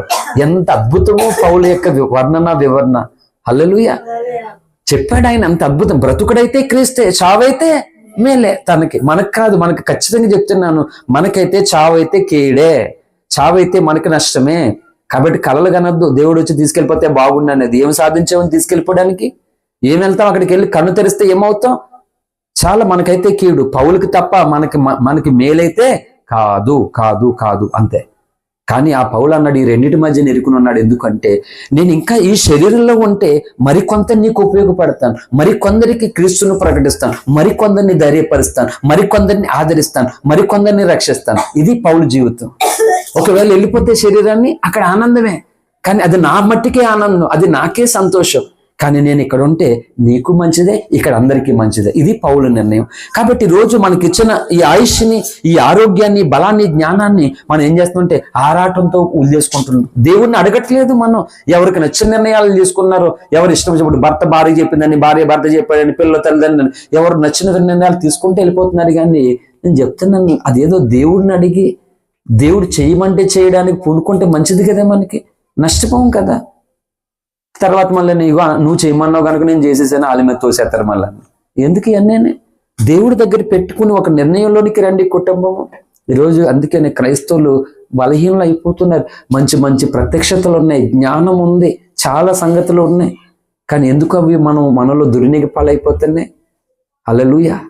కాబట్టి మనం ప్రయత్నం లేకపోతే అదంతా ఆరాటం అయిపోతుంది. అందుకే నీ శరీరంతో నువ్వు పోరాడాలి. నీకు శత్రువు, నీ మొదటి శత్రువు, నిన్ను ఓడించేది, నిన్ను బలహీనపరిచేది, నిన్ను నిత్య నాశనానికి తీసుకెళ్ళిపోయేది ఎవరో కాదు, దయ్యం కూడా కాదు. దయ్యం నరకానికి తీసుకెళ్ళదు, తీసుకెళ్ళలేదు. అది నీ శరీరానికి రకరకాల ఆలోచనలు వస్తున్నాయి. ఇప్పుడు ఈ ఎలా ఆలోచన అనిపించింది, వెళ్ళిపోయేప్పుడు అదేదో మనసుతో నువ్వు దేవుని దగ్గర పెట్టి, ప్రభువా నాకు ఇలా అనిపిస్తుంది, ఇప్పుడు నేను ఈ నిర్ణయాన్ని తీసుకోవాలనుకుంటున్నాను తండ్రి, చెప్పు, నేను తీసుకునే నిర్ణయం నిన్ను బాధించేదిగా ఉండకూడదు తండ్రి, నేను ఏం చేయాలి ప్రభువా, నాకు సహాయం చేయండి అయ్యా అని నువ్వు దేవుడి దగ్గర గడిపి చెప్తే తప్పకుండా దేవుడు నిన్ను నడవలసినటువంటి త్రోవలోనికి నడిపిస్తాడు ఖచ్చితంగానే. అందుకనే పౌలు గారు ఆ మూలవాక్యములో ఆ మాట చెప్తున్నాడు. త్వరగా చదవండి ఒకసారి మన మూలవాక్యం. చూడండి ఈసారి, విశ్వాస సంబంధమైన మంచి పోరాటము పోరాడము. ఎందుకంట ఇది పోరాటం నిత్య జీవాన్ని మనం చేపట్టడానికి, నిత్య జీవంలోనికి మనం వెళ్ళడానికంట. అంటే ఇప్పుడు ఆపోజిట్ గా చదవండి ఆ మాటని. అవిశ్వాస సంబంధమైన పోరాటం పోరాడామనుకో, ఇప్పుడు ఏం చేస్తాం, మనం నిత్య జీవాన్ని పోగొట్టుకుంటాం. కనుక ఇంకో తెస్సలోని పత్రిక 2వ అధ్యాయము, తెస్సలోనికలు రాసినటువంటి పత్రిక 2వ అధ్యాయం 2వ వచనం క్లోజ్ చేసేస్తున్న చివరిలో ఉన్నాం. మొదటి తెస్సలోనిక పత్రిక 2వ అధ్యాయం 2వ వచనం, మీరెరిగినట్టే మేము ఫిలిప్పీలో ముందు శ్రమపడి, అరే చిన్ను చదువమ్మా, అవమానం పొంది ఎంతో పోరాటంతో మీకు బోధించుటకై మన దేవుని యందు ధైర్యం తెచ్చుకుంటామని మీకు తెలియదు. చాలండి. పౌలు ఈరోజు పౌలు ప్రత్యక్షతలో పౌలు భక్తి కోసం మనం చాలా గొప్పలు చెప్పేసుకుంటాం మనం. కానీ ఆయన ఏం చేశాడంట, ఎంతో శ్రమ పొందాడట, ఎంతో శ్రమ పొందాడట. ఆ సువార్త ప్రకటించడానికి ఎంతో పోరాడాడంట పౌలు. ఇప్పుడు చెప్పండి, నువ్వు దేవునిలో ఏదైనా చేయాలన్నా, నువ్వు దేవుని కొరకు ఏదైనా చేయాలన్నా మొదట ఆ శోధన శ్రమ కలుగుతున్నప్పుడు పోరాడాలి. నువ్వు పోరాడాలి. ఎలా నువ్వు ముందుకు దుష్టుడు నీ శరీరం లాగుతుంది, శరీర సంబంధమైనటువంటి మనుషులు కూడా నేను లాగుతారు. వాళ్ళు కుటుంబస్తులైనా, స్నేహితులైనా, బంధువులైనా, శరీర సంబంధమైన వాళ్ళు క్రైస్తవులైనా ఎవరైనా లాగుతూ ఉంటారు. ఆత్మ సంబంధులు ఏం చేస్తారంటే ముందుకు నడిపిస్తూ ఉంటారు. కానీ ఎక్కువ శాతం మనం ఏం చేద్దామంటే ఈ శరీర సంబంధమైనటువంటి వ్యక్తుల మాటలు వినడానికి ఇష్టపడతాం. ఆత్మ సంబంధమైనటువంటి మాటలు మనకి ఇష్టం ఉండవు. ఎందుకంటే వాళ్ళు వద్దు అంటారు. ఈ అహాబు రాజు, మేము యుద్ధానికి వెళ్ళాలనుకుంటున్నాం, చెప్పండి ఏం చేయాలంటే, ఈ ప్రవక్తలందరూ కలిపి యుద్ధంలో దేవుడు మీకు తోడు విజయం వస్తాడు, ఎలాంటి శేఖరంగా అని చెప్పేవారు. ఆ మేకా ప్రవక్తని ఏలి అని అడిగితే వాళ్ళు వెళ్ళమనివారా? వాళ్ళు వేరేగా చెప్తే, ఇగో వీళ్ళు చూసారా నా కోసం ఎప్పుడు కూడా కీడే పలుకుతారు వీళ్ళు. అంటే దేవుడు పలకమన్నది పలకడం వాళ్ళకి ఇష్టం లేదు. ఈరోజు కూడా అంతే, క్రైస్తవులు కూడా దేవుడు పలకమన్నది పలికితే ఇష్టపడరు. వీరు అనుకున్నది పలికితే ఇష్టపడతారు అన్నమాట. ఇప్పుడు మాట చెప్తున్నాను, పేరెట్టి ఇక్కడ ఫలానా ఒకరు పేరు పెట్టి దేవుడు నిన్ను దీవిస్తున్నాడు చెప్పాడు అని చెప్పాను అనుకో, దేవుని స్తోత్రం హల్లెలూయా హ్యాపీ అంటారు. అలాగే పేరెత్తి ప్రసంగులను, సోదరి సోదరుడా నీ నడక మార్చుకో దయచేసి, ఇది కట్ కాదు దేవుడు చెప్పాడని చెప్తే ఎన్ని వంకలు ఉంటాయి చెప్పండి. ఇప్పుడు చూసారా, ఎన్నో ఉంటాయి. నేను అదే చెప్తున్నాను, ఒకటే యథార్థంగా మనం దేవుడిని అడగాలి, ప్రభువా నన్ను దిద్దయ్యా, ఎందుకంటే నాకు తల్లి తండ్రి అన్ని నువ్వే ప్రభువా, నన్ను దిద్దయ్యా, నేను నా నిర్ణయాలు, నా ఆలోచనలు, నాది ఏది కూడా నీకు వేరుగా ఉండకూడదు ప్రభువా, నన్ను దిద్దండి అయ్యా, నన్ను సరిచేయండి. ఉఫ్రీ గారు రాయలేదు ఆ సజదేవచలో పాత పాట, జీవమా నీవిక లేవవే అనేటువంటి పాటలో బంధుమిత్రులకు భాగ్యభోగములకు మనం బంధింపబడిపోయామంట. భాగ్యభోగాలు ఈ లోక సంబంధమైనవి, దాంట్లకి బంధువులకి కొన్ని స్నేహాలకి బంధింపబడిపోయామంట. అక్కడ ఏమన్నాడు భక్తుడు, ఆ బంధకములన్నిటిలో బంధములను తెంచుకో జీవా, తెంచుకో హల్లెలూయా. శిక్షించి అయిన నన్ను సంరక్షించుము. ఎంత అద్భుతమైన వారు, నన్ను దేవుడు శిక్షించైనా సంరక్షించాలని ఆరాటపడాలి. నువ్వు గద్దింపు ఇష్టం లేదు, ఈరోజు సంఘానికి గద్దింపు వాక్యం ఇష్టం లేదు. ఎంతసేపు స్వస్థత వాక్యాలు, దేవుల భాషలు, ఇంకా ఏ వాక్యాలు కోరుకుంటున్నారు. రీసెంట్గా అయ్యగారు చెప్పారు, విన్నారా? మొన్న ఏం చెప్పారు తెలుసా, మొత్తానికి ఈ కడవర కాలంలో ఓఫిర్ మినిస్ట్రీస్ సేవే నిలబడుతుంది, మిగతా సేవలన్నీ తేలిపోతాయని చెప్పాడు ప్రవక్త. హల్లెలూయా. ఎందుకు చెప్పాడు ఆ మాట? గర్వం, అది అహంకారం. ఇంకొకరు అనుకోవచ్చు చూసా వీళ్ళు ఎలా చెప్తున్నారు చూడండి అని. ఆయన చేస్తున్న పని అలాంటిది, అన్ని సవాళ్ళు, అన్ని పోరాటాలు, దైవ ప్రత్యక్షత, దైవ దర్శనం కలిగినటువంటి దైవజనుడు ఆయన. మేము మిగిలిన ఉండొచ్చు, మరి అంత గొప్ప పండితులు అంటే ఇప్పుడు చెప్తున్నాను, మరి పౌలు కోసం ఎందుకు నువ్వు పాకులాడలేదు? పౌలు బోధ కోసం పోరాటం చేయలేదు ఎందుకు? ఏంటి తీతు పత్రిక 1వ అధ్యాయంలో 3 నుండి చదవండి త్వరగా. యోధా పత్రిక, సారీ తీతు కాదు, యోధా పత్రిక 3వ వచనం చదవండి. ప్రియులారా, మనందరికీ కలిగేడు రక్షణ గూర్చి మీకు వ్రాయవని నేను విశేష ఆసక్తి గలవాడిని ప్రయత్నపడుచుండగా పరిశుద్ధులకు ఒక్కసారి అప్పగింపడిన బోధ నిమిత్తం మీరు పోరాడవలనని మిమ్మను వేడుకొనుచు మీకు వ్రాయవలసి వచ్చానంట. ఆయన వేరేది రాయడానికి పూనుకున్నాడు. దేవుని ప్రేరణ ఆలోచన పెట్టి పూనుకుంటుంటే ఒక్కసారిగా పరిశుద్ధాత్మ దేవుడు తాకాడు, మారిపోయింది ఇప్పుడు కథ. మన సేమ్ లాజరస్ గారు చెప్పారు లాస్ట్ రోజు ఉపవాస ప్రార్థనల పెదవసలను. యాక్చువల్లీ నేను ఇక్కడ కొరకు ఒక ప్రసంగాన్ని సిద్ధపరచుకుని నేను రాసుకొని వచ్చాను, కానీ పరిశుద్ధాత్మ దేవుడు నేను రాసుకున్నది కాక వేరే చెప్పమని చెప్పాడు. అది అద్భుతమైనటువంటి ప్రసంగం మాట. దాని ప్రభావాన్ని నేను అనుభవించాను. నేనేక చాలా మంది కూడా పొందుకున్నారు. ఆ రాత్రి దేవుడు ఎంత విలువైన సందేశం మాట్లాడాడో చాలా మంది మేలు పొందుకున్నారు. కొంతమంది అల్లెలు నిజమే, చాలా మంది మేలు పొందుకున్నారు, చాలా ప్రమాదాల నుండి తప్పించబడ్డారు అన్నమాట ఆ ప్రసంగంతో. మన సంఘం వాళ్ళు అల్లెలు బయట వాళ్ళ కోసం చెప్పట్లేదు, మన సంఘంలో ఉన్న వాళ్ళు చాలా ప్రమాదం నుండి బయటపడ్డారు ఆ ప్రసంగాన్ని విని. ఇప్పుడు రాయవలసి వచ్చినంట. దేనికి? పరిశుద్ధులకు ఒక్కసారి అప్పగింపబడిన బోధ అంట. అంటే దీనికోసం బ్రతుకాలం అంతా పోరాటం లేదు ఈ అయ్యగారులకి. స్వస్థతలు, అద్భుతాలు ఇంకా వీటి మీద వెళ్ళిపోయారు. అందుకని చెప్పాడు దైవజనుడు, ఓఫీర్ మినిస్ట్రీ ఒకటే నిలబడుతుంది. నేను చెప్తున్నాను, ఎంత వ్యతిరేకత ప్రవక్త మీద వచ్చిందో. పౌలు చెప్పినట్లుగా ఎంతో శ్రమ పడుతూ ఈ స్వార్థ కొరకు ఎంతో పోరాడాలని చెప్పినట్లుగా ఈరోజు రంజిత్ ఓఫీర్ గారు అలాగే పోరాడుతూ ఉన్నాడు. నేను చూస్తున్నాను 20 ఏళ్ళుగానే అంత పోరాడుతూ అంత శ్రమ పడుతున్నాడు. సోషల్ మీడియాలో ఆయన మీద అబద్ధ సాక్ష్యాలు చెప్పి ఆయన కోసం ఒక్కొక్కటి యూట్యూబ్లో ఒక్కొక్క రకమైన వీడియోలు చేసినప్పుడు ఎన్ని రాత్రులు నిద్రపోకుండా ఏడుస్తూ మోకాళ్ళ మీద గడిపానో నాకు తెలుసు మాట. హల్లెలూయా. నేను పడుకోలేదు నేను, ఎందుకంటే ఆయన చేస్తున్నటువంటి పని ఎంత గొప్పదో. నేను ఒక సాక్ష్యాన్న పని కొరకు నేను నిద్రపోకుండా భోజనం అనేసి ఎన్నిసార్లు తెలుసా ఆ రాత్రుల్లో ఏడుస్తూ ఈరోజు నేనున్నటువంటి స్థలాల్లో, నేను వెళ్తున్నటువంటి చోట ఏ సేవకుడు కూడా ఓఫీర్ గారి గురించి మాట్లాడాలంటే అక్కడ నేను ఉంటే వాడు భయపడతాడు, ఖచ్చితంగానే భయపడతాడు అన్నమాట. అంతేగాని మా సేవకుడు గొప్పవాడు, మా సేవకుడు కోసం అంటావా నీ కాలర్ కొట్టేస్తాను, చెయ్యరు కొడతాను అని కాదు, అనక్కర్లేదు. ఈ లేఖనాల్లో ఉన్న శక్తిని కలిగిన వాడుగా నువ్వు అక్కడ నిలబడి చాలు, వాడు నోరు ముయ్యబడుతుంది అంతే. హల్లెలూయా. అందుకని మనం మూర్ఖంగా గొడవలకు వెళ్ళమని లేఖనం చెప్పలేదు, దేవుడు చెప్పలేదు, భక్తుడు చెప్పలేదు. మన లేఖనం అనేటువంటి ఆయుధంతో వెళ్ళాలి మాట. హల్లెలూయా. అపోస్తులు దేని కొరకు తర్కించారు? దేనితో తర్కించారు? సత్యము కొరకు లేఖనాలతో తర్కించారు వాళ్ళు. హల్లెలూయా. ఇప్పుడు మనం లేఖనాలను పక్కన పెట్టి రకరకాలుగా తర్కించుకుంటున్నాం. నేను చెప్తున్నా, గుర్తుపెట్టుకుని అగాపి సంఘాలకి ప్రవక్త అంత ధైర్యంతో ఆ మాట చెప్పాడు. ఆ మాటను నిలబెట్టుకోవాలి, ఆ మాట ప్రకారంగా నా బ్రతుకుండాలి, నా ప్రవక్తను ఉండాలని సంఘములో నేను జాగ్రత్త పడి నడవకపోతే మీదట నేను దేవుని సాక్షిగా చెప్తున్నాను, రాలిపోతాము. మనం సత్యంలో నుండి రాలిపోతాము. నువ్వు సంఘంలో ఉంటావేమో కానీ రాలిపోతావు. నువ్వు సత్య సంబంధంగా ఉండవు. అనేకులు సత్యాన్ని పోగొట్టుకుని విశ్వాస భ్రష్టులైపోయారట. అందుకే చెప్తున్నాను, ప్రవక్త ఒక ఛాలెంజ్గా ఉన్నాడు ఈనాటి క్రైస్తవ సంఘానికి. నీవు దాన్ని కలిగినటువంటి వ్యక్తిగా ఉండాలి. నువ్వు ఇంకా నీ కొరకు నువ్వు ఆలోచించుకుని ఈ శరీరం ఎటు నడిపిస్తే ఈ శరీర ఆశలు నీకు నీరసం కదా, నువ్వు వెళ్ళొద్దులే, అసలే వాతావరణం బాగాలేదు కదా అని రకరకాలుగా ఉంటే ఎప్పుడు బాగుంటుంది వాతావరణం? ఇప్పుడు చూసాం ఇక్కడ మీటింగ్ పెట్టడానికి పాపం దేవుడి కోసం బాధ మాట.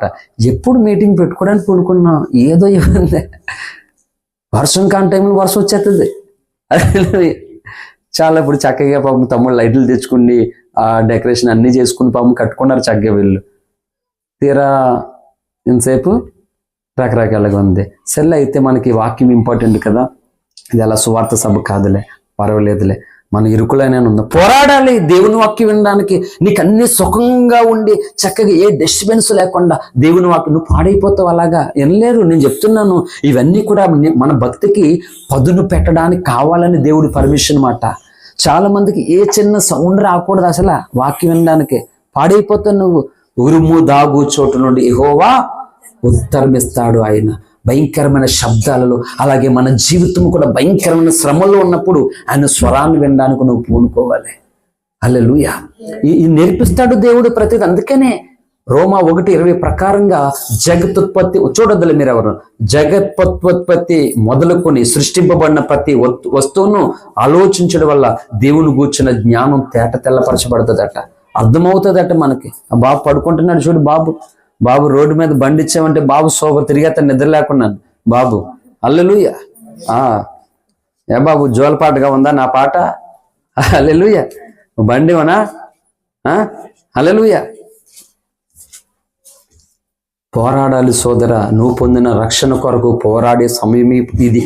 అంతేగాని నువ్వు ఇంకా సంపాదించుకుని నువ్వు సుఖపడడానికి కాదు ఈ సమయం, ఈ జీవితం, ఈ ఆశ దేవుడికి ఇచ్చింది. ఇది అంత్యకాలము. అనేకులు క్రీస్తుకు వ్యతిరేకులైపోయే కాలం, అనేకులు క్రీస్తుని ఎరగనటువంటి కాలం, అనేకులు క్రీస్తుకు దూరమైపోయే కాలం, అనేకులు క్రీస్తుకు వ్యతిరేకులైపోయేటువంటి కాలం, అనేకులు సాతాను చేత బంధింపబడిపోయేటువంటి కాలంలో నువ్వు పోరాడాలి. శరీరీతిగా బలహీనుడు అవ్వచ్చు, శరీరీతిగా బీదవాడవచ్చు, శరీరీతిగా ఒంటరివాడవచ్చు, కానీ ఆత్మలో బలము పొందే వ్యక్తి అవ్వాలి నువ్వు. అది ప్రార్థనలోనే జరుగుతుంది. అది హల్లెలూయా. ప్రతి భక్తుడు కూడా వాళ్ళు లోకానికి కనబడకుండా దేవునికి కనబడేటట్లుగా ప్రార్థనలో పోరాడాలి వాళ్ళు. నువ్వు ఈ ప్రార్థనే లేకుండా తిరిగేస్తే నువ్వు పని బిజీ, ప్రార్థన లేనంత బిజీగా ఉంటే, దైవజనులు ఎన్నోసార్లు చెప్పారు, నేను చెప్తున్నాను, నువ్వు ప్రార్థన చేసుకోవడానికి లేనంత బిజీగా ఉంటే నువ్వు పాడైపోతావు. నాకు తెలుసు. ఎందుకంటే ఒక సేవకుడు పడుకోవడానికి ఉండదు, నిద్రపోవడానికి ఉండదు సరిగ్గా. ఏంటి చాలా కష్టం. నేను నా పిల్లలతో కూడా స్పెండ్ చేయడానికి ఉండదు, నాకు చాలా కష్టం మాట. అందుకే నాకు తెలుసు ఈ 50 రోజులు, 100 రోజులు, 40 రోజులు ఏం చేసేవాడిని, ఎవరి దగ్గరికి ఎక్కడికి వెళ్లకుండా, ఏ ప్రార్థన కూటాలకి వెళ్లకుండా చర్చిలోనే ఉండిపోయి అన్ని గంటలు అన్ని రోజులు దేవుడితో నాకు తెలుసు. ఎందుకంటే ఏదో వాడేసుకుంటున్నాడు దేవుడు, ఊర్లు వెళ్ళిపోతున్నాం కాదు, సోకు ఊడిపోతుంది. నువ్వు ఎంత బిజీగా ఉన్నా ప్రార్థనలో ఖచ్చితంగా యేసయ్య ఇప్పుడు వాక్యం చెప్పేసాను కదా, రోజు వాక్యం చెప్తున్నాను కదా, నేను ప్రార్థన చేసుకుని అంటే తోళ్ళు ఊడిపోతాయి అంటాడు దేవుడు. హల్లెలూయా. నువ్వెంత బిజీగా ఉంటావో, నీ కుటుంబం కొరకు ఉంటావో, దేవుని పనులు ఉంటావో, వాక్యం చెప్తావో, కానీ నువ్వు ప్రార్థన మాత్రం అనకూడదు. హల్లెలూయా. దేవుడు అంటాడా, నువ్వు వాక్యం చెప్పవా? అవును, నా కోసం వాళ్ళకి చెప్పావు, మరి నాతో మాట్లాడావా అంటాడు దేవుడు. తెలుసా? నేర్చుకోండి ఈ సత్యాన్ని. నువ్వు నా కోసం వాళ్ళకి చెప్పావు కదా, మరి నువ్వు నాతో మాట్లాడావా అని అడుగుతాడు ఆయన. మరి తప్పు కదా అప్పుడు? అందుకే చెప్తున్నాను, ప్రార్థన చేసుకోలేనంత బిజీ అయిపోవద్దు. అది మనకి నష్టమే తప్ప లాభము కాదు సోదరులారా. ఈ చెప్తున్నాను, మన వరకు బిజీ, నెలంతా బిజీ. ఏం చేసాం? క్రిస్మస్ ప్రార్థనలో దేవుడు కోసం మాట్లాడాం. హల్లెలూయా. ఖచ్చితంగా చెప్తున్నాను. ఇప్పుడు ఈ గృహ ప్రార్థనలు, ఈ కృతజ్ఞత కూడుకులు జరుగుతున్నాయి, వింటున్నారు ప్రతి స్థలంలో. మొన్న పెదవసలో దానియేలు గారి ఇంటి దగ్గర చెప్పాను, దేవునికి మాట ఇచ్చాను నేను. హల్లెలూయా. ఫ్రెండ్కి మాట ఇచ్చానంటే సినిమాకి వస్తాను, అరే ప్లీజ్ రా నా కోసం.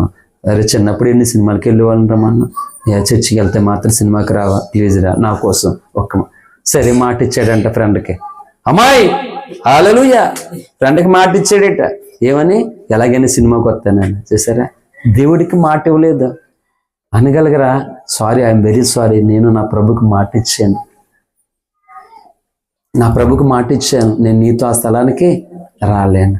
నేను చెప్తున్నాను యథార్థంగా. ఒక రోజు సినిమాకి వెళ్ళలేనందువల్ల నేను భయంకరమైన శ్రమలో పడ్డాను. నేను రాజమండ్రిలో ఒక చోట సినిమాకి వెళ్ళలేనందువల్ల నా రాత్రంతా నిద్రపోకుండా ఏడవలసిన శ్రమ పొందాను నేను. సినిమాకి వెళ్ళిపోతే నేను చెప్తున్నాను, ప్రభువా తెలుసో తెలియక తప్పు అయిపోయింది, నన్ను క్షమించు ప్రభు అని 1 గంట సేపు పెడుతున్నామో చెప్తున్నాను అవసరాన్ని బట్టి.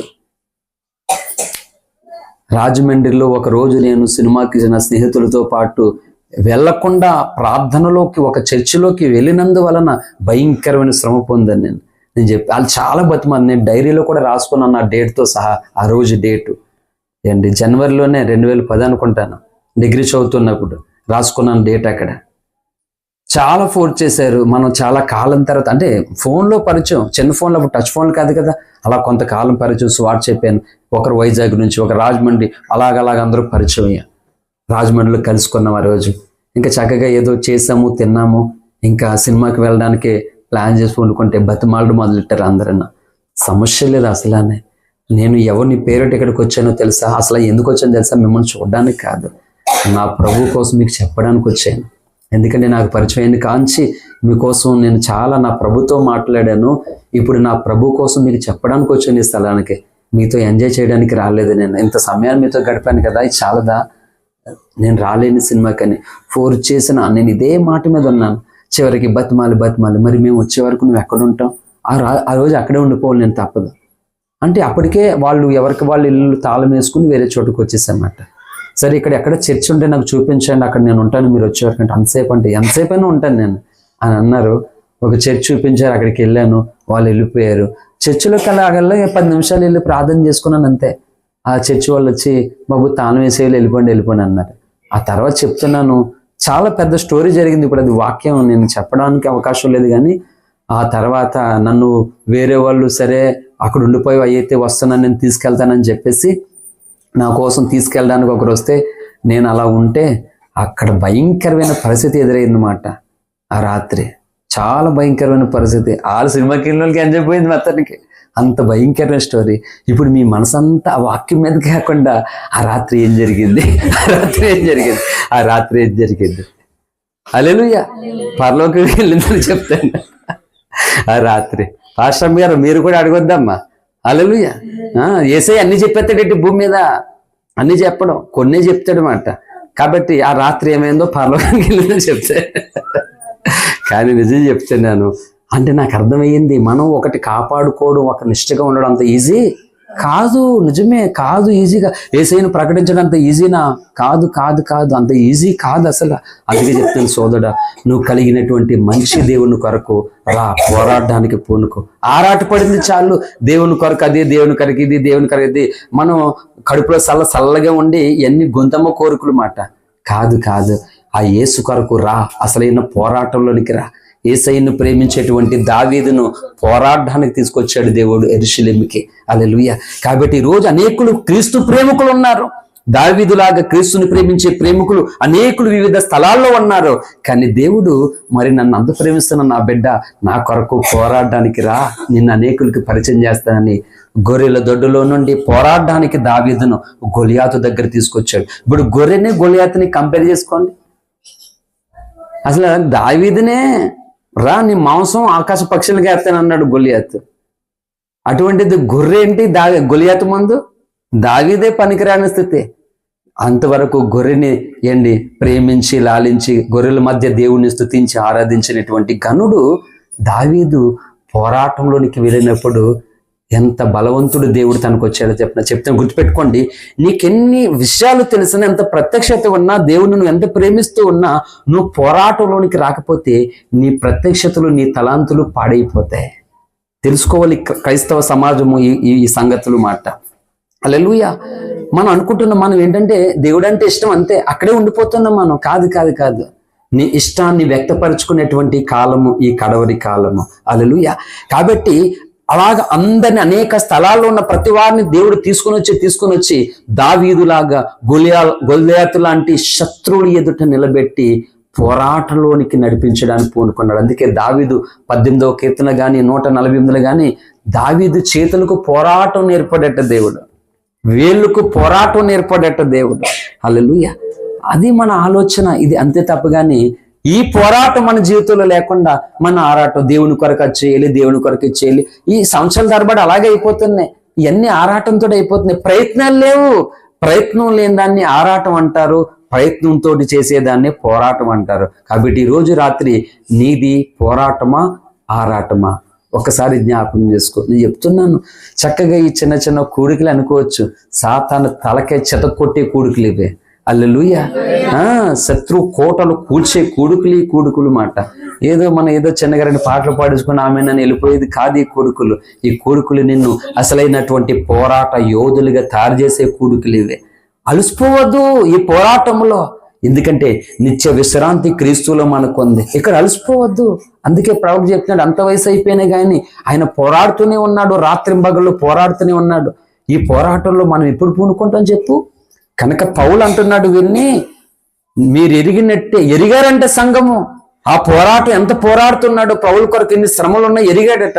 ఈరోజు మనం అసలు సేవకుడి కోసం ఏంటో తెలియదు. ఈరోజు సంఘాలకి ఎవరి దారి వాళ్ళదే, ఎవరి సుఖం వాళ్ళదే, ఎవరి బ్రతుకు వాళ్ళదే అయిపోయింది. ఇలా ఉండకూడదు. నేను చెప్తున్నాను, ఇంకా నీ మనసు, నీ స్వభావం, నీ ప్రవర్తన ఆదిమ సంఘము లాగా మారిపోవాలి. నువ్వు ఇలా మారిపోతే నువ్వు అగాపిలో ఉండలేవు అసలు. హల్లెలూయా. చాలా మంది అనుకుంటున్నారు అగాపిలో ఉండడంత ఆషామాషి విషయం కాదు. 2008 జనవరి 2వ వారంలో ఆనంద భారతి గ్రౌండ్ దగ్గర ఏంటి వెంకటేశ్వర ఫంక్షన్ హాల్లో డే మీటింగ్లు చెప్పారు, అగాపెలో నుండి అనేక మంది బయటకు వెళ్ళిపోతారని ఓఫ్రీగా చెప్పారు. హల్లెలూయా. ఆదిమ సంఘములో ఒక వ్యక్తి ఒక లక్షణము సేవకుని వెంబడించడానికి, దేవుని కొరకు పరుగులెత్తడానికి ఎలాంటి పోరాటాలు పూనుకున్నారో, నువ్వు స్త్రీవైనా పురుషుడివైనా ఎవరైనా నువ్వు అలాంటి స్వభావంలోనికి రావాలి. నువ్వు పిల్ల చేష్టలు మానండి. ఈ రోజు నుంచి దేవుడు మాట్లాడుతున్నాడు. జీవము కలిగిన దేవుడు తన వాక్కును పంపించగా ఈ పిల్ల చేష్టలన్నీ మానివేసుకుని మొదటి శతాబ్దపు క్రైస్తవ స్వభావానిలోనికి నువ్వు రావాలి మాట. హల్లెలూయా. ఎందుకంటే ఇంకా లేదు కాలము, సమయము కొంచెమే ఉన్నది. హల్లెలూయా. పౌలు చెప్పాడు 2 కొరింథీ పత్రిక 7వ అధ్యాయము ముగించడానికి నేను ఎంతో ఆశపడుతున్నాను, పోరాడుతూ ఉన్నాను. కానీ పరిశుద్ధాత్మ దేవుని పోరాటం మీ ముందు కనబరచాలని ఆయన ఇంకా బలపరుస్తూ ఉన్నాడు. 2 కొరింథీ పత్రిక 7వ అధ్యాయం 5వ వచనం చదవండి త్వరగా. మేము మాసిదోనియాకు వచ్చినప్పుడు మా శరీరం ఏమాత్రం విశ్రాంతి పొందలేదు. మాకు శ్రమయే వెలుపట పోరాటములు, లోపల భయములు ఉంచాలండి. పౌలు చెప్తున్నా, పౌలు ఏ స్థలానికి వెళ్తే అక్కడ ఇన్ని రకాల వెలుపట పోరాటాలంట, బయట లోపడేమో భయాలు కలిగాయంట. పౌల్ని ఎవరు ఎలా చంపేస్తారో తెలియదు, ఎప్పుడు ఏం జరుగుతుందో తెలియదు. కానీ ఇన్ని అపాయాలు ఉంటుండగా పోరాడుతూనే వచ్చాడు. అలాంటి పోరాట యోధుని కలిగినటువంటి తిమోతి ధన్యుడి కాదా? తీతుకు ధన్యుడి కాదా? ఎపఫ్రు ధన్యుడి కాదా? ఫిలోమోనుకు ధన్యుడి కాదా? మరి మనం ఈరోజు ఈ భూమి మీదే దైవ చిత్తాన్ని నెరవేర్చడానికి పూనుకున్న ఒక భక్తుని పిల్లలు మనం మరి ఎలాగున్నాం? పులిలాగున్నాం, పిల్లిలాగున్నామా? చెప్పండి, ఎలాగున్నాం? సత్యము కొరకు దేవుని నియమం ఒకటి, మన నియమం ఒకటి. దేవుడి క్రమం ఒకటి, మన క్రమం ఒకటి. అగాపే సంఘాలు ఈరోజు ఎవరి క్రమాలు వాళ్ళు. ఏంటిది? What is this? Hallelujah. Philippi పత్రిక మొదటి అధ్యాయము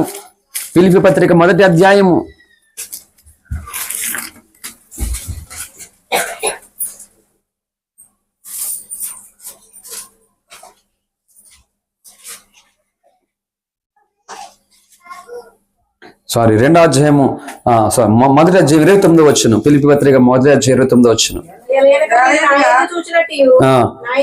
ఏలయనగా మీరు నాయందు చూచినట్టు నా యందున్నవి ఉన్నదని మీరు ఎరిగినప్పుడు వినుచున్నట్టు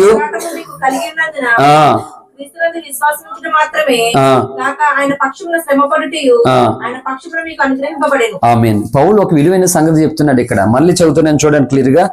ఏలి అనగా మీరు నాయందు చూచినట్టు నా యందున్నదని మీరిప్పుడు వినుచున్నట్టు పోరాటము మీకును కలిగి ఉన్నందున.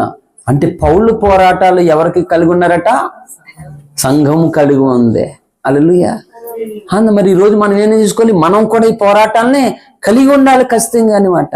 అందుకే అన్నాడు, ఎవరైతే ఈ పౌలు పోరాటంలో పాలువారు అవుతారో వాళ్ళకి మాత్రమే పౌలు చెప్పాడు, ఇది నాకు మాత్రమే గాక నాకును మీకును ఈ జీవ కిరీటము ఇస్తానని పిలివదను. తిమోతి పత్రిక 4:7 చెప్పాడు కదా, నేను మంచి పోరాటం పోరాడితేని నా పరుగు కడముట్టించుకుని ఇక మీద జీవ కిరీటం నా కొరకు ఉంచబడి అన్నది.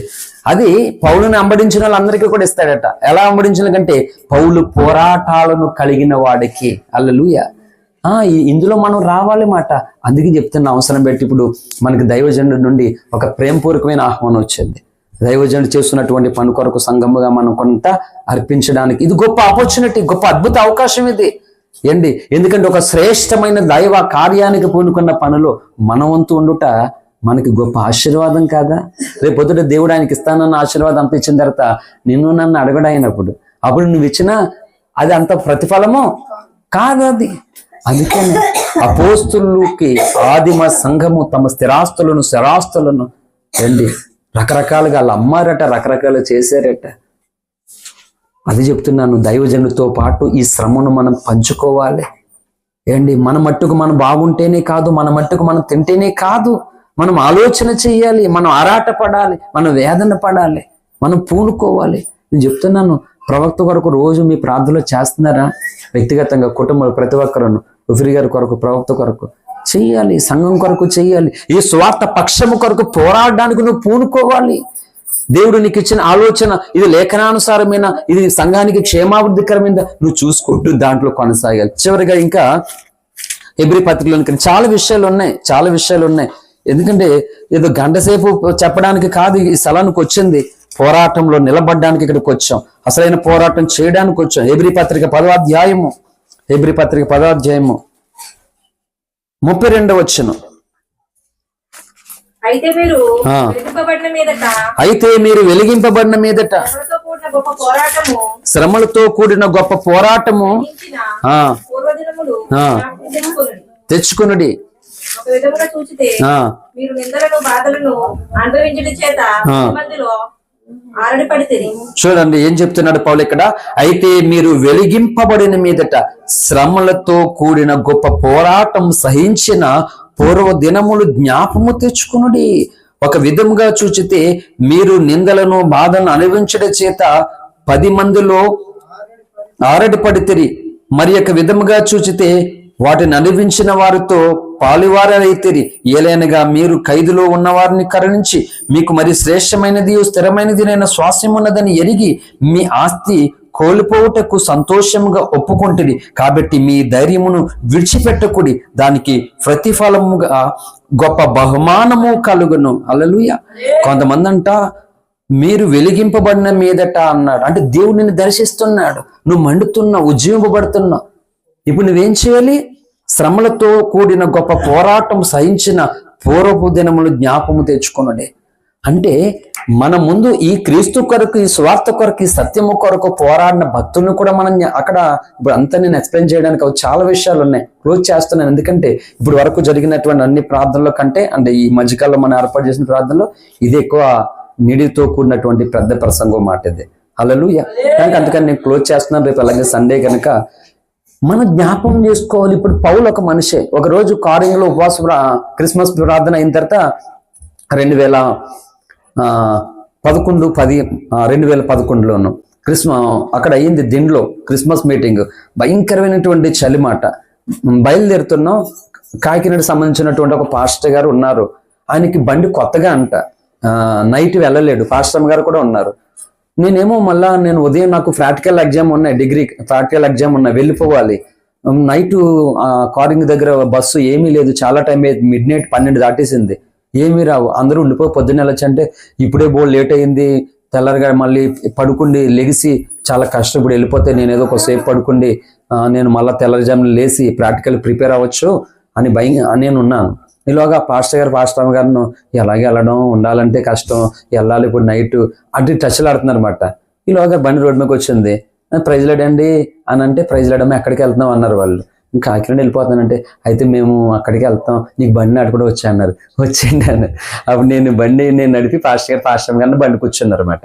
అయితే పాట వాళ్ళు దాటిన తర్వాత భయంకరం చలి కదా, వాళ్ళు మాట్లాడుకుంటే కొంచెం ఫ్రీ అవుతుంది. అప్పుడు మాట్లాడుకోండి ప్రయాణంలో చక్కగానే.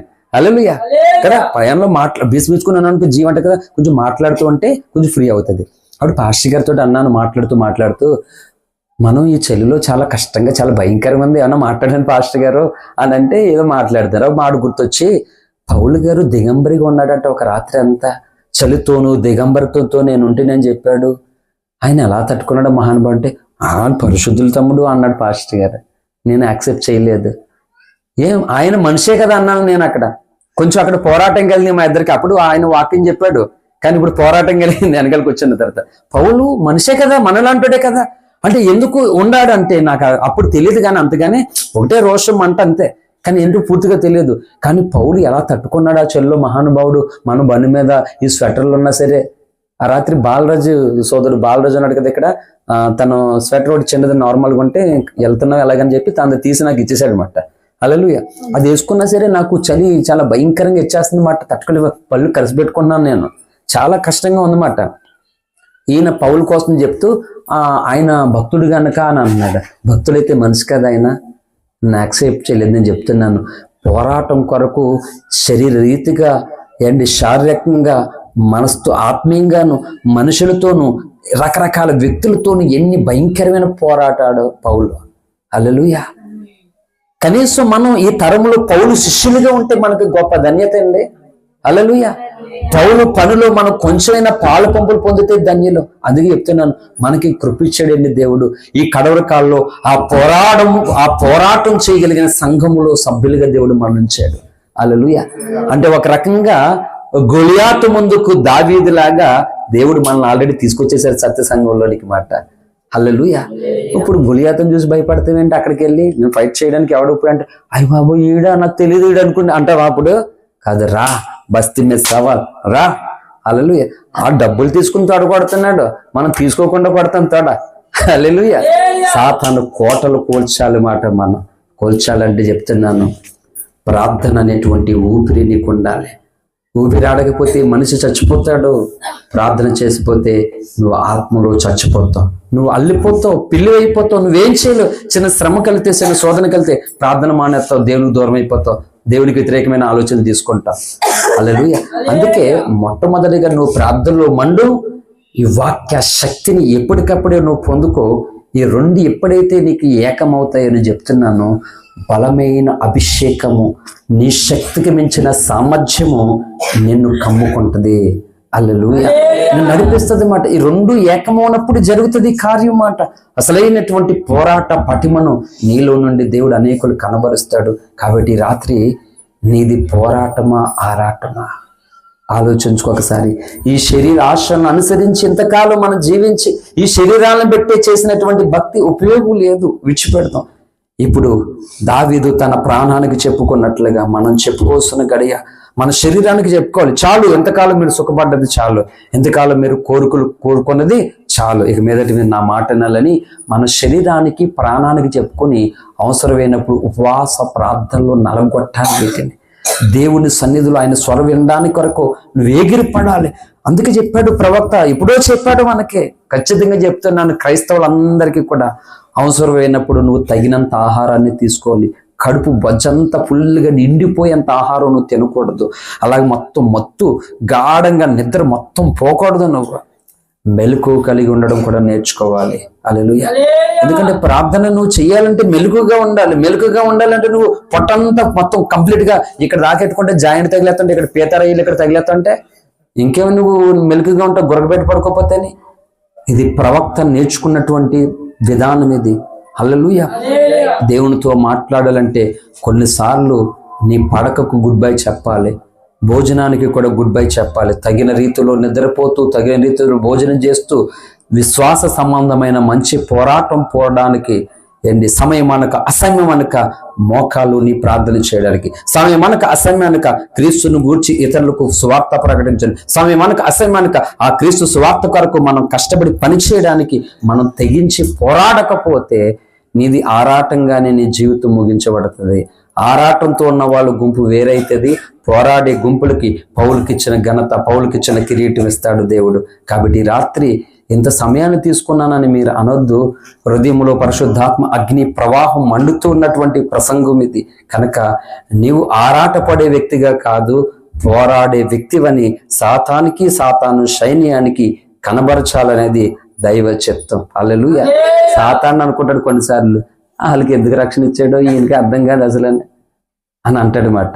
ఎందుకు రక్షణ ఇచ్చానో చూపెడతాను చూడు ఇక అని దేవుడు చూపించని పూనుకున్నాడు. కాబట్టి ఈ ప్రసంగం నీకు ఒక స్ట్రెంత్ అవ్వాలి. హల్లెలూయా. ఎంతకాలం పోరాటం అంటే, శ్రమ అంటే, శోధన అంటే భయపడుతూ, బలహీనైతూ, ప్రార్థన భయం వేసి దూరం అయిపోతున్నటువంటి మనం ప్రార్థన పోరాటంతో నువ్వు మొదలెడితే అప్పుడు ఈ శరీరం మీద కొన్ని విజయాలు పొందుకోగలుగుతాం. మనం ప్రార్థనే వదిలేసుకుని ఎన్ని కబుర్లు చెప్పినా ఆ సమయానికి ఎవరొకరు నిన్ను వెనకలాగేస్తారు. ఈజీగా వెళ్ళిపోతావు. బంధకాల్లో ఉన్నారు చాలా మంది. ఈరోజు చాలా జ్ఞానం ఉండి, బలం ఉండి, ప్రత్యక్షతలు ఉండి బంధకాల్లో ఉన్నారు. ఎందుకు? తెగింపు పోరాటం లేదు. ఓఫిర్ గారు ప్రసంగం చెప్తూ తెగింపు వెనక రహస్యం అనేటువంటి ప్రసంగం, పాతకాల ప్రసంగం. మీకు ఎప్పుడైనా అవకాశం వస్తే వినండి. ఎందుకు ప్రసంగాలంటే ఒక మంట రావాలి, కసి రావాలి నీకు. హల్లెలూయా. మరి మన ధర్మాన్ని పాడు చేసేస్తున్నాడంటే ముసలోడు కూడా మంట వచ్చేస్తుంది. హల్లెలూయా. మంట వచ్చేస్తుంది ముసలోడు కూడా. కాబట్టి మనకి రోషం పొడుచుకొచ్చేయడం కాదు, ఆవేశం ఉద్రేకం పొడుచుకొచ్చేయడం కాదు. ప్రార్థనలో పోరాడు ముందు, ఆ తర్వాత నిన్ను పౌలు తిమోతికి చెప్పాడు చాలా విషయాలు ఉన్నాయి. మంచి పోరాటం పోరాడము అన్నాడు. అనేకులు ఎదుట సాక్షివై ఉండుము అన్నాడు మాట. కాబట్టి ఏ పోరాటం అంట? న్యాయమైన పోరాటం, విశ్వాసంబంధమైన పోరాటం. చెత్త పోరాటం నువ్వు చేయకూడదు. న్యాయ వ్యతిరేకమైన పోరాటంలోనూ ఉండకూడదు. న్యాయమైన పోరాటం, మంచి పోరాటం, విశ్వాస సంబంధమైన పోరాటం. ఈ పోరాటం నీకు విశ్వాసం వృద్ధిలోకి వస్తావట, విశ్వాసం పెరుగుతుంది నీకు పోరాటం. అందుకే నీకు పోరాటం లేదనుకో, నీ విశ్వాసం పెరగదు, అక్కడే ఆగిపోతావు నువ్వు. గడియారం ఏంటి పనిచేస్తుందంటే ఒకసారి చూడండి, ముళ్ళు అలా కొట్టుకుంటుంది అంతే. ఆ సెకండ్ ముళ్ళు ఉంటుంది కదా, అది తిరగదు అలాగ రౌండ్ గాని. కొట్టుకుంటుంది, అక్కడే అయిపోతుంది, అది అటు ఇటు తిరుగుతుంది అంతే, తిరగదు ఒక రౌండ్గా. అలాగే మన విశ్వాసం అక్కడక్కడే కొట్టుకుంటుంది. మరి అలా కొట్టుకుంటే ఇంకొకరికి మండుతుంది ఆ మంట, ఇంకొకరికి మండదు. కాబట్టి నాది ఆరాటం కాదు యేసయ్య, నాది పోరాటమే. పోరాడడానికి నేను ఇష్టపడుతున్నాను. నేను పౌలు తిమోతిలు పోరాడినటువంటి పోరాటంలో, ఈ కడవరి కాల ప్రవక్త చేస్తున్నటువంటి పోరాటంలో, ఇగో నేను నా కుటుంబం ఉండడానికి మేము ఇష్టపడుతున్నాం. అలాంటి పోరాటం నాకు నేర్పించని ప్రభుకి మనం అప్పగించుకుందాం. ఈ మాటలు దేవుడు దీవించి ఆస్వాదించును గాక. ఆమేన్. ప్రార్థన చేసుకుందాం. అందరూ తలలు వంచండి, ప్రార్థన చేసుకుందాం. Thank you Jesus, thank you lord. అందరూ కూడా సోదరి సోదరులారా ఒక చిన్న